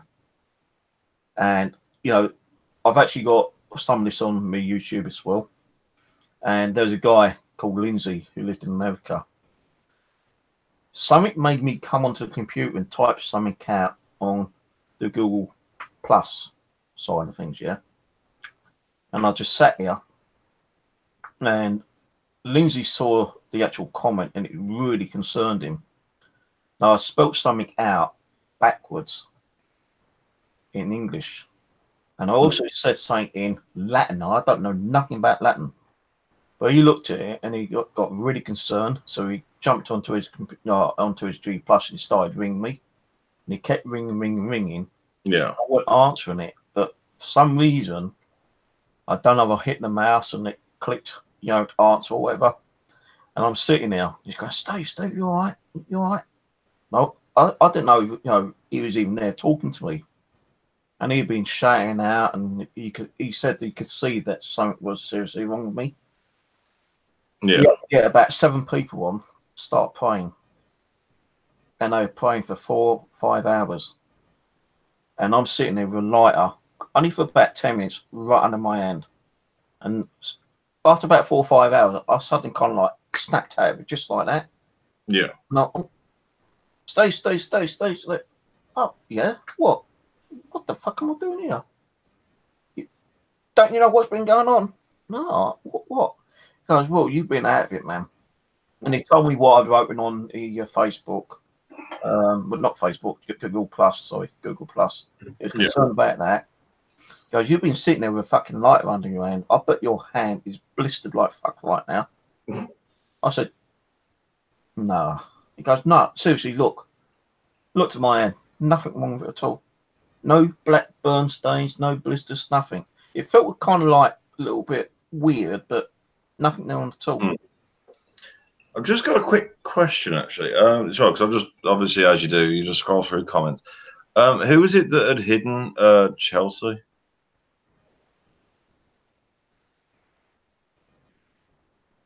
Because I noticed that a couple of the messages and a person called Chelsea was hidden. I'm just wondering who done it. I don't think I did. I was going to say, because it says Chelsea Waterfield hidden by Paranormal Talk Radio. No, I've not seen no one. I'm just wondering. Apparently, in English, back when I spelled eat flesh or something like that. No, it's all right. Because the reason why I asked who sort of deleted all the messages and hidden her is that's actually my missus. Oh, right. No, I don't. Hello, team member. I think I hit her. Sorry, that what might have been me because I don't know something about. Can he knock off the noise and something else? I weren't too sure what that was, a troll or what. No, that's my missus. Oh, sorry, I didn't know. Because they highlighted the Black Seekers thingy, and then the person I ain't good at reading, but when I thought all I see is sort of about some notifications. I do apologise, Chelsea. I do apologise if I do apologise. 100%. I ain't good at reading. I can't read whatsoever. But I was double checking. But then it's about, can they turn off their notifications and stuff like that? And I thought, I think she was on about I don't know, is this, so I do apologise. I do apologise. Well, she has. I do apologise. I'll let her know. I'm sorry. Nothing like that. I do apologise. But no, like I said, that's my partner in crime and missus. I'm trying to find the website that when they read that thing I put in Latin, and English, we come to a website, and a friend of mine clicked on it, and it came up with like a triangle with all code, and inside that code was more code and more code and more code, and it is apparently it was one of the most dangerous websites on the internet. It had everything about demons, God, conspiracies, everything you could think about, it was on there. And it was like a lot of it was in code. And inside that code, once you deciphered one bit of code, there was more code inside that decipher code. It was really weird. I can't think what website it was called now. Might be 193. No, I can't remember what one it was. It's quite a dangerous site actually to be on. I wouldn't advise anyone to go on it. To be honest, when you do go onto a lot of these sites, it's the same as like the dark web. So many people don't realise some of these websites are advising so many different people to do so many different things, and are not really sort of, they're not focusing on what they're supposed to be sort of researching. That's why, like I said, if there's something I don't know, I either, it's either my other half, she'll, research it. Steve, you might want to put your monitor down a bit because we can only see the top of your head. Basically, my other half, she'll either research it or, like I said, we'll speak to Alana from Paraseekers, because her knowledge is, like I said, phenomenal. And she's probably going to tell me to shut the fuck up and stop giving her a big head, but hang on. I was going to say, I'm just checking the comments. Yeah, Chelsea's currently passed out on the sofa. No, because we had to take my one of my 2-year-olds to the optician, the eye hospital, because he's got a double squint and short-sighted. Bless him. But so my little 2-year-old boy has to wear glasses. He's going to look so cute.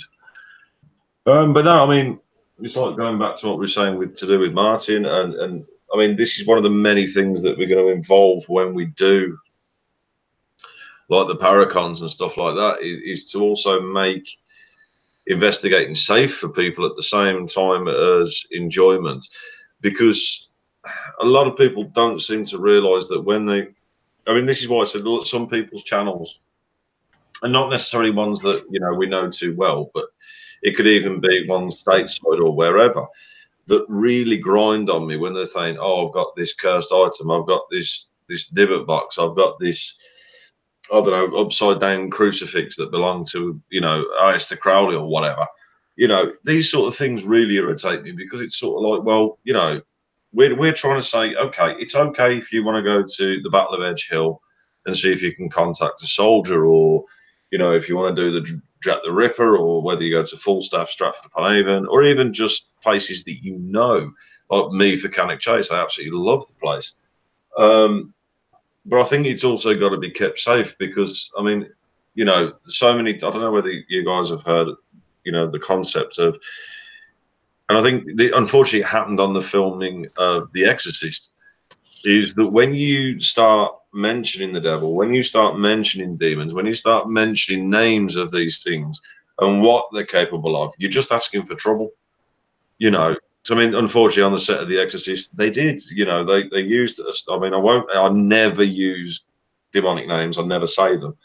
But the demonic entity that they was talking about during the making of the film, and what they use in the film is a real demonic entity. And then the next thing you know, because that film was all based on this entity, you've got there was miscarriages, there was deaths, there was sickness, there were fires on sets that shouldn't have. I mean, it was like a refrigerated set caught fire. How is that even possible? You know, all these things because they were tempting fate. And then it's like when I'm watching some of these YouTube videos out there where they're like, oh, you know, is it the devil? Is it this? Is it that? Is it this? I just wish that, you know, I'm not saying they're bad people or they shouldn't do it. I think it's more, I wish people would just be careful because you never know. One of these days you might get something that you can't get rid of. You know, and I mean, that's why I always say to people, yeah, paranormal investigations is fun and we love it all and it's an amazing thing to do. Sorry, Paraseekers, keep making her blush. And as she's also said as well, mass hysteria can happen as well. And, you know, as Alana from Paraseekers just said, you know, when people start doing this, it's I mean, I've now created this word, but I tend to call it War of the Worlds syndrome. Because, I mean, if we all remember back when H.G. Wells first done War of the Worlds, he caused mass hysteria with it. You know, everybody, as soon as he did that radio broadcast, everyone was shitting bricks. And it was like, you know, if people start dragging stuff out that they shouldn't drag out, it could cause the same thing. And, you know, we don't want our community put off doing paranormal investigations. We don't want our community put off, you know, ghost hunting events and stuff like that because of people doing this. And I don't know what you guys think on that, but that's my honest opinion. Well, I think, like, you know, a lot more people need to consider how to do paranormal in a proper, respectful way, actually, because some people just not make a mockery out of it. Yeah. You know? Oh, yeah. It ain't fair on the people who are actually trying to, like, you know, get the truth out there. But when you go out there faking shit, it's putting the paranormal down, really, you know, because, like, if one's going to fake no, it, that's what that's going to do it. It makes it more harder for people to get the truth out there where you got the people doing that type of stuff. It just makes it more harder for the people who's taking the time out, like you say, this, that, and the other, and presenting the evidence, and then you got these people who's taking the mockery and this, that, and the other. It's, I don't know, it's 50-50. I think the paranormal in itself, I think it's got a battle of its own. I think it's got a battle of the truth and a battle of dishonesty. And then people get confused, especially with TV too. I think they get confused what is entertainment purpose and proper paranormal. I mean, exactly. I mean, when we look back at, say, like Most Haunted, you know, when they first started doing their career, you know, it was really good stuff. You know, they did get some really good stuff. And then all of a sudden, you've got, I mean, there was this famous one recently where supposedly they caught, I don't know whether you saw any of the actual episode, but you basically see like this sort of see-through outline, but you can see trousers, you can see top, you can see head and everything else. But it's like see-through outline of something walking down a flight of stairs. Now, I sort of looked back at that video, and then I sort of looked at how Stuart walks, which is one of their team, their crew. And ironically, the body build, the way he stands, the way he walks, was all identical to this apparition. You know, and that really pissed me off because I thought, well, it's either a spirit that's mimicking him, which I doubt very much. It can happen, but I doubt it. Or they've edited that in. And then you've got like the 30 East Drive stuff where you can clearly see, and actually, if you watch the live that they did, you see him do it. But when they re-edited it for the box set, it's not in it. Where you actually see, as they go into one of the rooms in 30 East Drive, you actually see Stuart throw the knife onto the bed before they shit themselves and go, oh my God, there's a knife on the bed. You know, that is publicise. I think, to be honest, they're the ones to blame for the fakers now, because they're the ones that publicised it's okay to fake stuff for views. You know, Ghost Adventures? Yeah. Zach Baggins. He, you know, like there's been rumours, even with some of his, but you know, one of his buddies that left it. When they're doing a, you know, one for the TV, if they don't get enough activity to show the public, they send them back in to create some fake shit. Yeah. So, you know, because they're too worried about the viewing.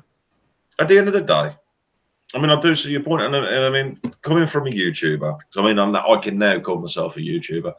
As a YouTuber, I break all the rules of being a YouTuber. I don't use clickbait. I don't fake anything. And it's like with my videos, and I mean, this is why I love DNA so much and everybody else so much that I do trust, because it's like with them guys as well. If they do a live stream and catch naff all, they'll still put it up. If they catch something, they catch something. If they don't, they don't. Because at the end of the day, what people don't seem to realise is, even if you're watching a live stream of someone in a really cool derelict building or a really cool haunted place that people know about, you might not catch anything, but it still makes good viewing, because you get to see inside the building, you get to see the architecture, you get to see the beauty of the place. So it's a win-win in my mind. When you do it like that, it's a win-win situation anyway. Yeah, I think with Most Haunted, though, it would be better if they got rid of some of them characters in here, because, like, come on, Yvette Yielding, my God. The Screamer. Oh, come and show yourself. Throw something, touch us, you know, one little shadow, one little movement next to her. Well, She's exactly. for it, and something happens, she goes screaming like a little fucking 10-year-old running there, probably pissing her pants or something. Did you do that? Did you do that? You're supposed to be a fucking paranormal investigator, goddamn it. No, Jesus, man. I don't watch it anymore. I don't. I mean, to be honest, I mean, I stopped watching it because obviously local to where I was living was a place called Hayden Hill House. It is haunted, but it was literally just down the road. It's used for children's parties. It's used for wedding venues. And the reason why I specifically stopped watching Most Haunted, and why, because I used to have a lot of respect for Fred Batt. But after this particular episode, I'd lost all respect for him. I'd lost all respect for them in every way, shape. I mean, I know they're fake shit, but I used to watch it just for the shits and giggles. But it got to the stage now where I'd stopped because it got from stupid to disrespectful in 2 seconds flat. Because basically what it was is he was reading from this book that he's got, this incantation book that he does in Latin. He was in Hayden Hill House, which is 100 yards down the road from where me and my partner were living. Now, I had somebody that I know who can translate Latin, and obviously he's doing it all in fucking Latin and all this shit. So I sent it then over to her and says, right, can you tell me what he's saying? Because I don't know it. And her honest reply to me was, you ain't going to like this. And I went, well, what? And she went, well, basically what he's done is he's asking demons to come forth from hell to haunt the place. And I thought, no, there's no way he's even capable of doing that. There is no way in God's green earth. So we'd gone up as a team to go up and check it out, because I know what's at Hayden Hill House and I know what should be there and what shouldn't be there. So anyway, we'd gone up to do an investigation, and then, you know, it gone from, I mean, we only did the grounds because we couldn't get into the building because it's a working museum. But it was like, I'd been there before and I weren't too bad before obviously this had happened. I was pretty chilled out, relaxed. It was all good.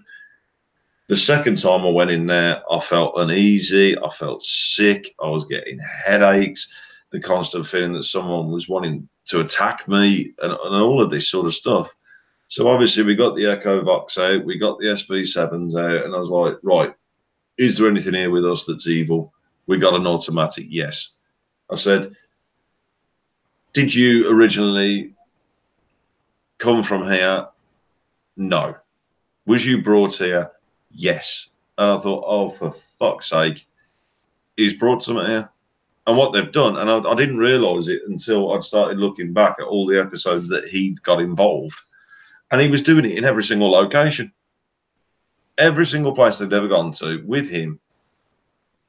He was doing it, and I was like, okay, so now you've made what normal, everyday living, what I like to call the living hauntings, as in, you know, the ones that aren't evil, they're not bad, they're just, it's either residual recording, stone tape theory, or, you know, actual hauntings, but they're not nasty.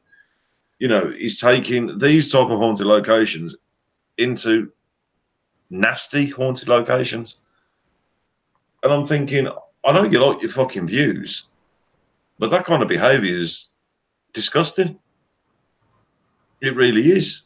You know, it'd be like me coming to your home, Steve, and then conjuring up about 7 demons and go, yeah, cheers for having me and see you later. Mm-hmm.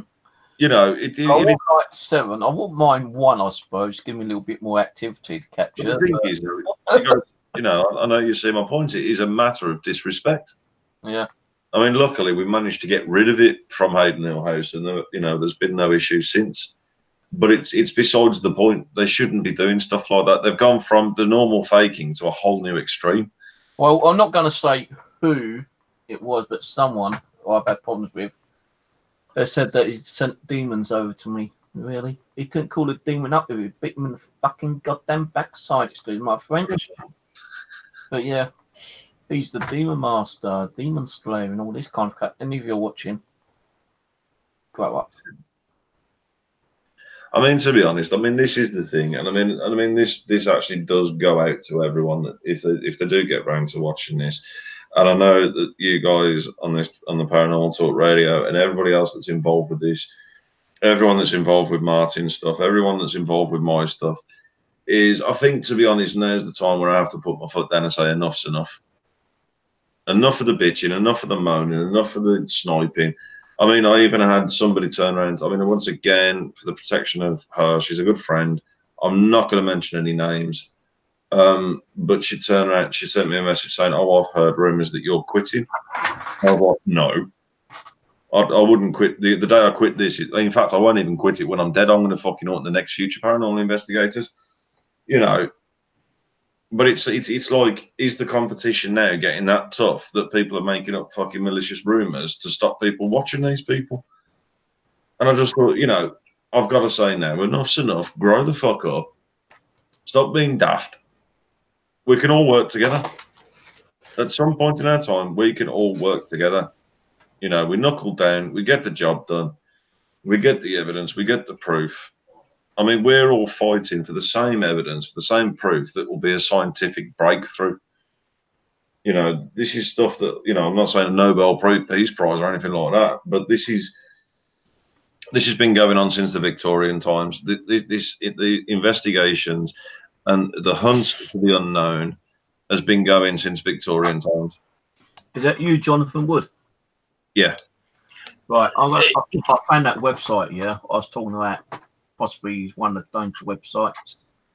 I'm gonna send it over to you on Facebook. Oh, cool. You might want to have a look at it.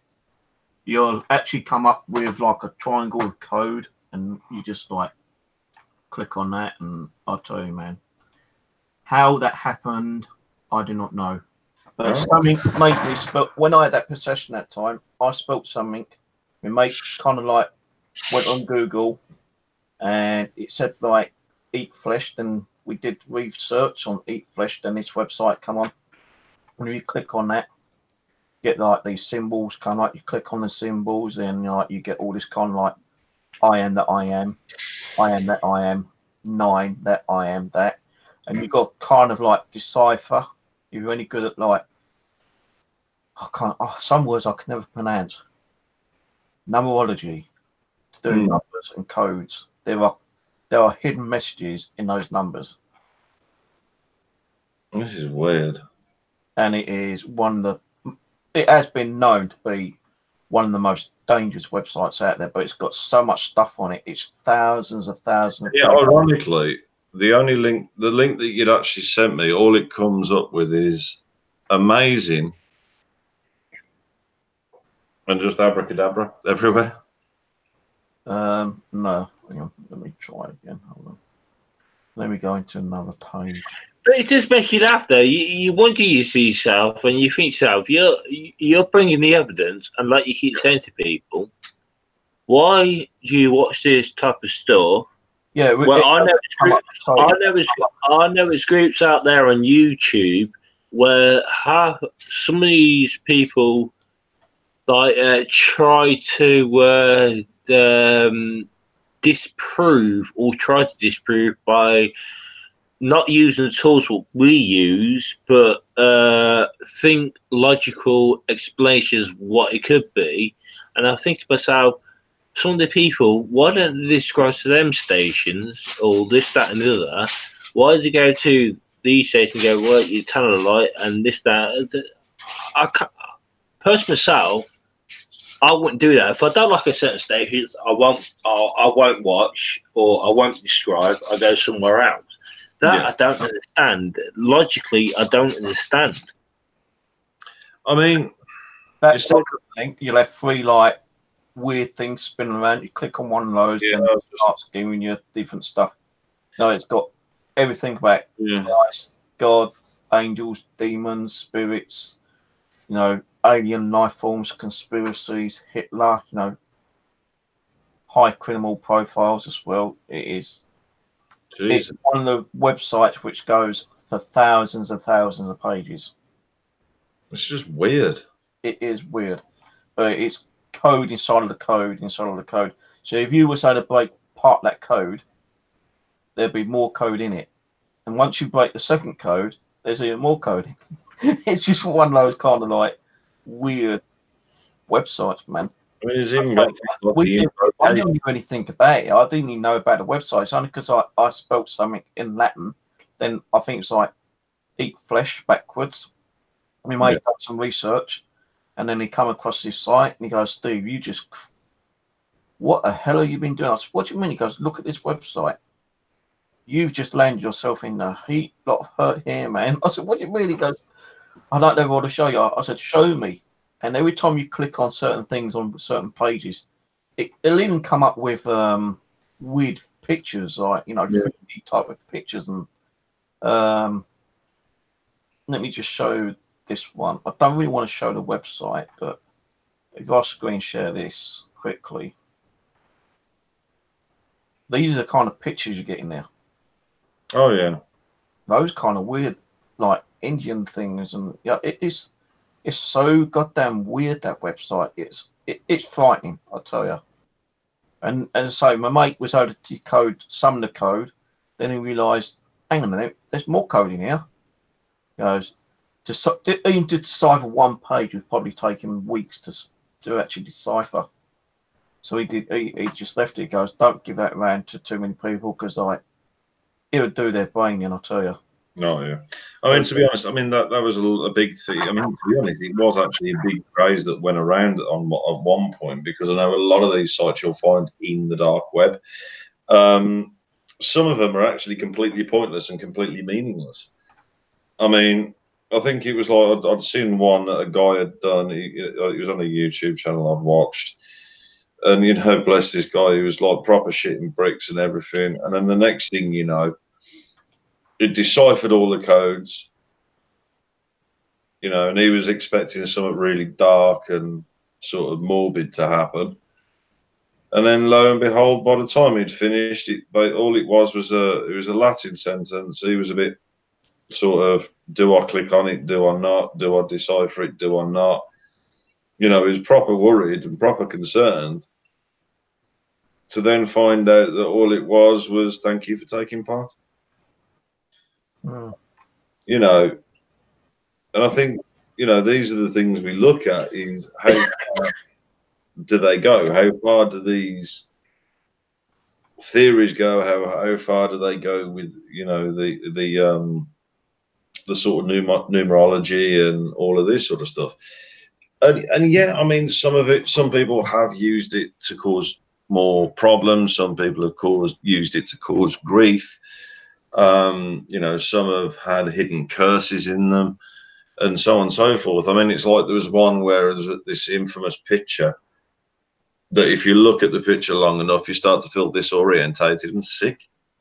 You know, Is it true? Is it mass hysteria? Who knows? I mean, once again, I think as I said before, it comes under the category of, yeah, Alana, I'll send it over to you. That's not a problem. Because she's curious, bless her.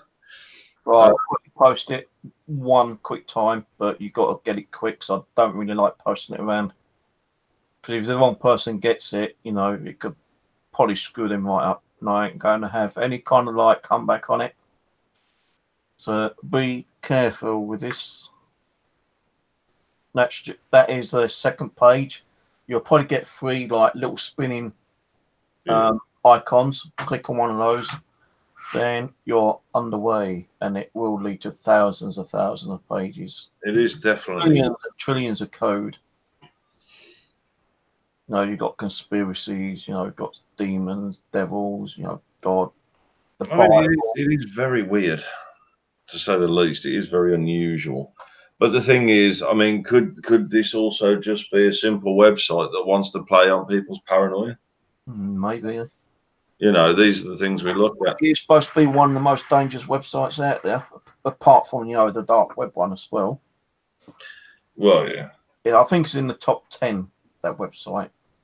I think it's because it feeds into paranoia, and that's what makes it dangerous. On this website, which I'll post to you, it says it's top number 9, I think, on that one. But there are other websites on there which are supposed to be more dangerous, like world bursts of deaths, plane crash info. Oh, I've seen some of them. Or creepypasta. I love the creepypasta stuff. I do. I've never seen that one. SPS Foundation, Death Date. Oh my God, Death Date. I've never gone that one. Gorgish, Live Leak. There's so many weird ones out there. I don't even bother going on them.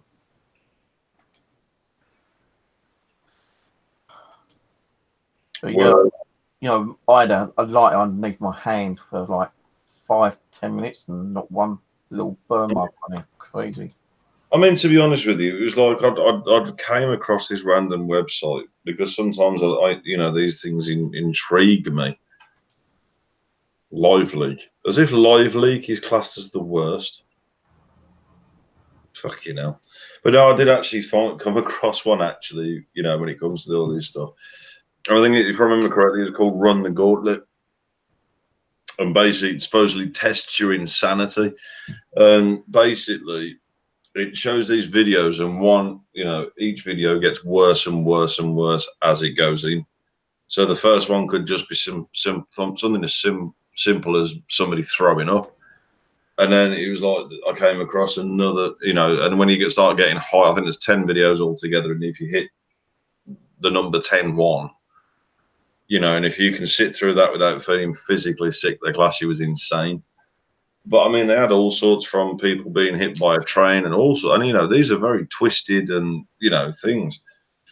But once again, I think it's out to play on people's paranoia. And I mean, once again, it's the same as what people are doing in the paranormal field when they're messing about with things they shouldn't. It's then going to start playing on people's paranoia, because paranoia is such an easy thing to play on, but also such a dangerous thing to play about with. You know, I mean, I've seen so many videos on YouTube of different teams doing stupid stuff. And then the next thing you know, I mean, it's like even with the spirit board stuff. Yeah, granted, yeah, they are risky. You've got to be careful when you use them. But when it gets to the stage when people cause that much power, I mean, it's like with this Zozo thing. That has got to be the biggest pile of shit I've ever had in my life, because it doesn't exist. The demon doesn't exist.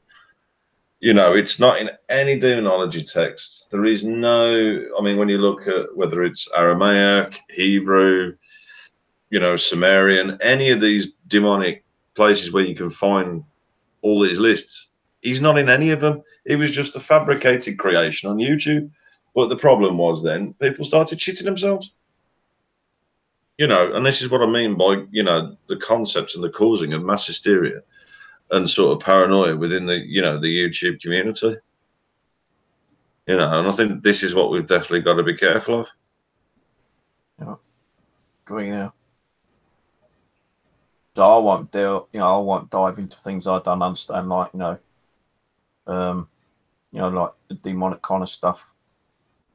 My spirit guide said I will confront them, at some stage, and I'll overcome them. Beat them down, I suppose. Yeah. But I won't. I think, by the looks of things, I think we've killed Mark. I don't think I'll be sitting there, studying demonology. I can't even say it now. I was going to say, guys, I think we've kind of killed Mark. He looks like he's falling asleep. I think he's got sound issues. I think he just wanted to join in, but I think he's got sound issues. Yeah, I think he's got to the stage now. I've just been watching his little screen down there, and every so often he got back. I think he's falling asleep. Bless him. Maybe he's listening to MP3. You falling asleep there, Mark? If the audio is terrible, I can barely hear you sometimes.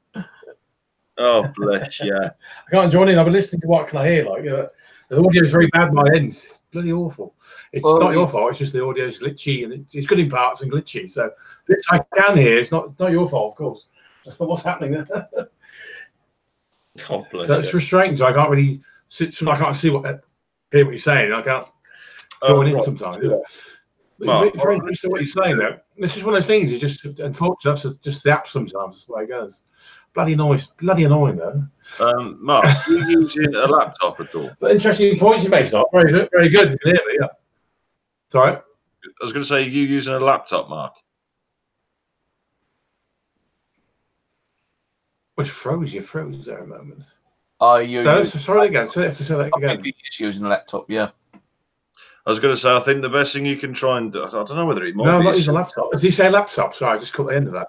You're using a laptop or tablet? Better than laptop, did you say? Or I'm using a laptop. Sorry.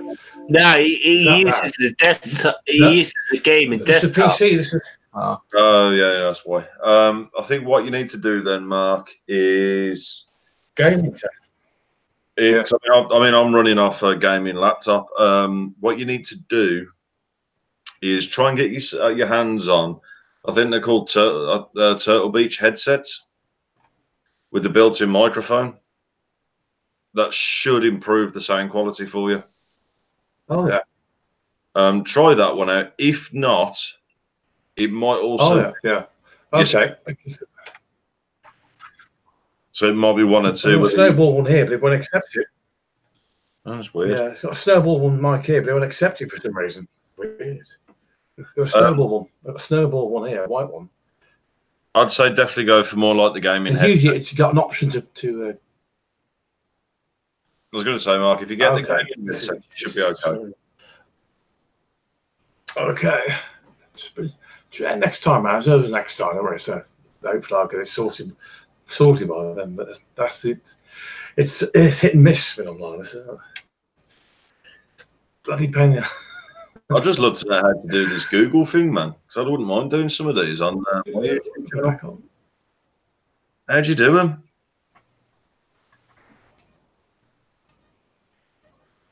What, live streams?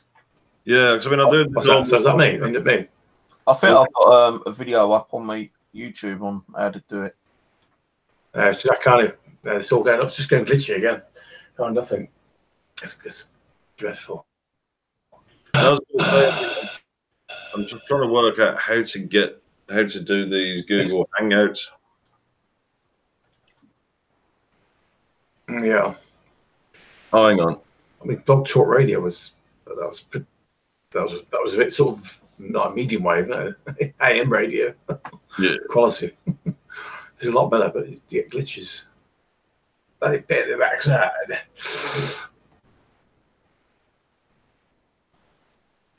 Oh, hang on. Paraseeker, this is for you, Mark. Paraseeker says you may need to stick a new sound card in or a mic. And Mark has just said update. Mark said just to update your PC.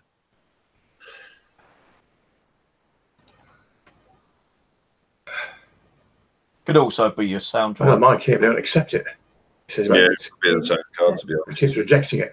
They only take the mic from the webcam. It's weird. Update PC. By updating your sound. Just software wise, or just the mic, and is it hardware, software, a bit of both? I don't know. So I've got a mic here. It doesn't work. Yeah. Okay, I'll have to do something. It's only 2-year-old. This year and a half old. This PC. It's only 18 months. Try updating your sound drivers as well.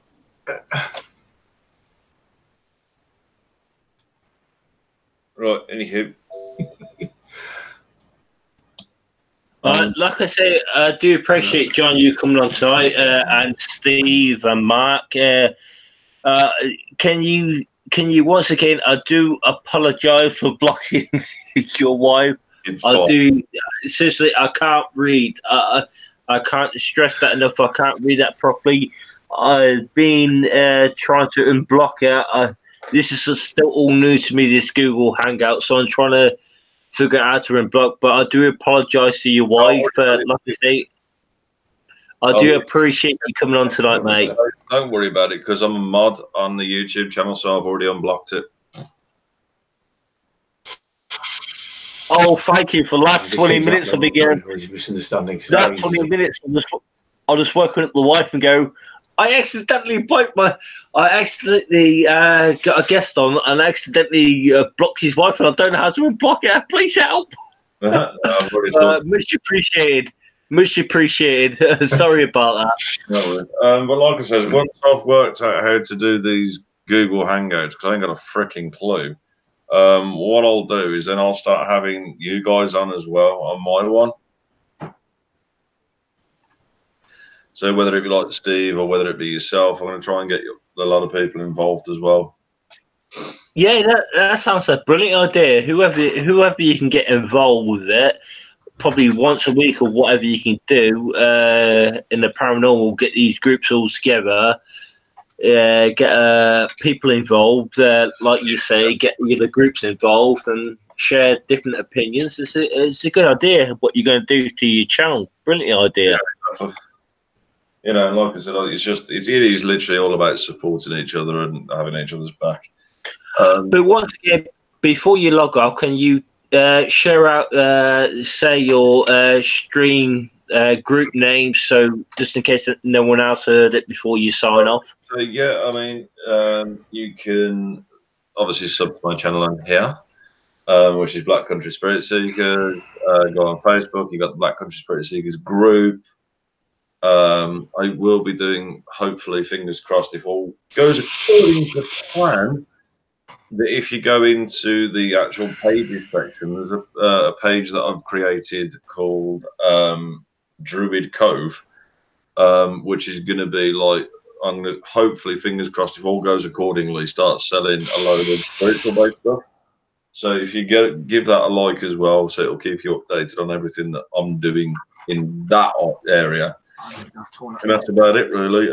So yeah, like I said, you know, if you all join the bandwagon on the Black Country Spirit Seekers Facebook group, every time we live stream, it goes straight up on there. Every time we do a live investigation, it'll go straight up on there.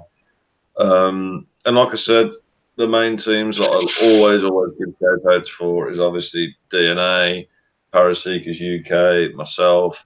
You guys are amazing. Just keep literally subbing everybody and sharing each other's, you know, content and getting us all out there, man.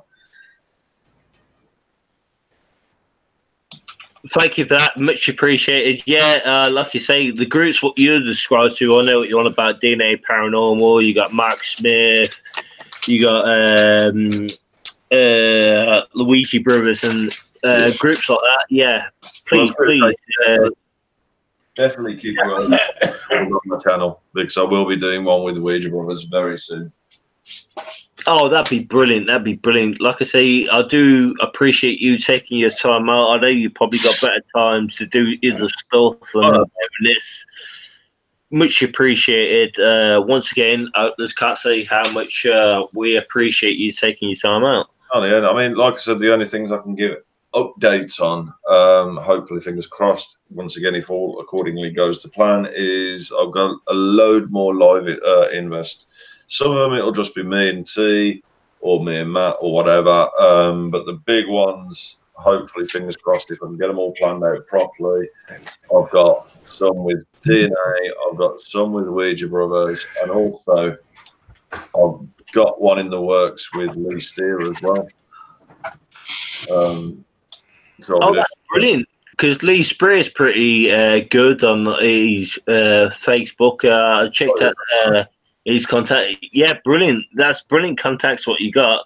So, ladies and gentlemen, here we are all signed off now, and we will see you next time. Have a good evening. Lucky, once again, thank you for you taking your time out for the listeners who's been chatting chat room all tonight. And I say good night for me and leave it up to these guys. Yeah, Ali, thanks for being on. Good night. Thanks for John. Good night, everybody. Good night. yeah, no,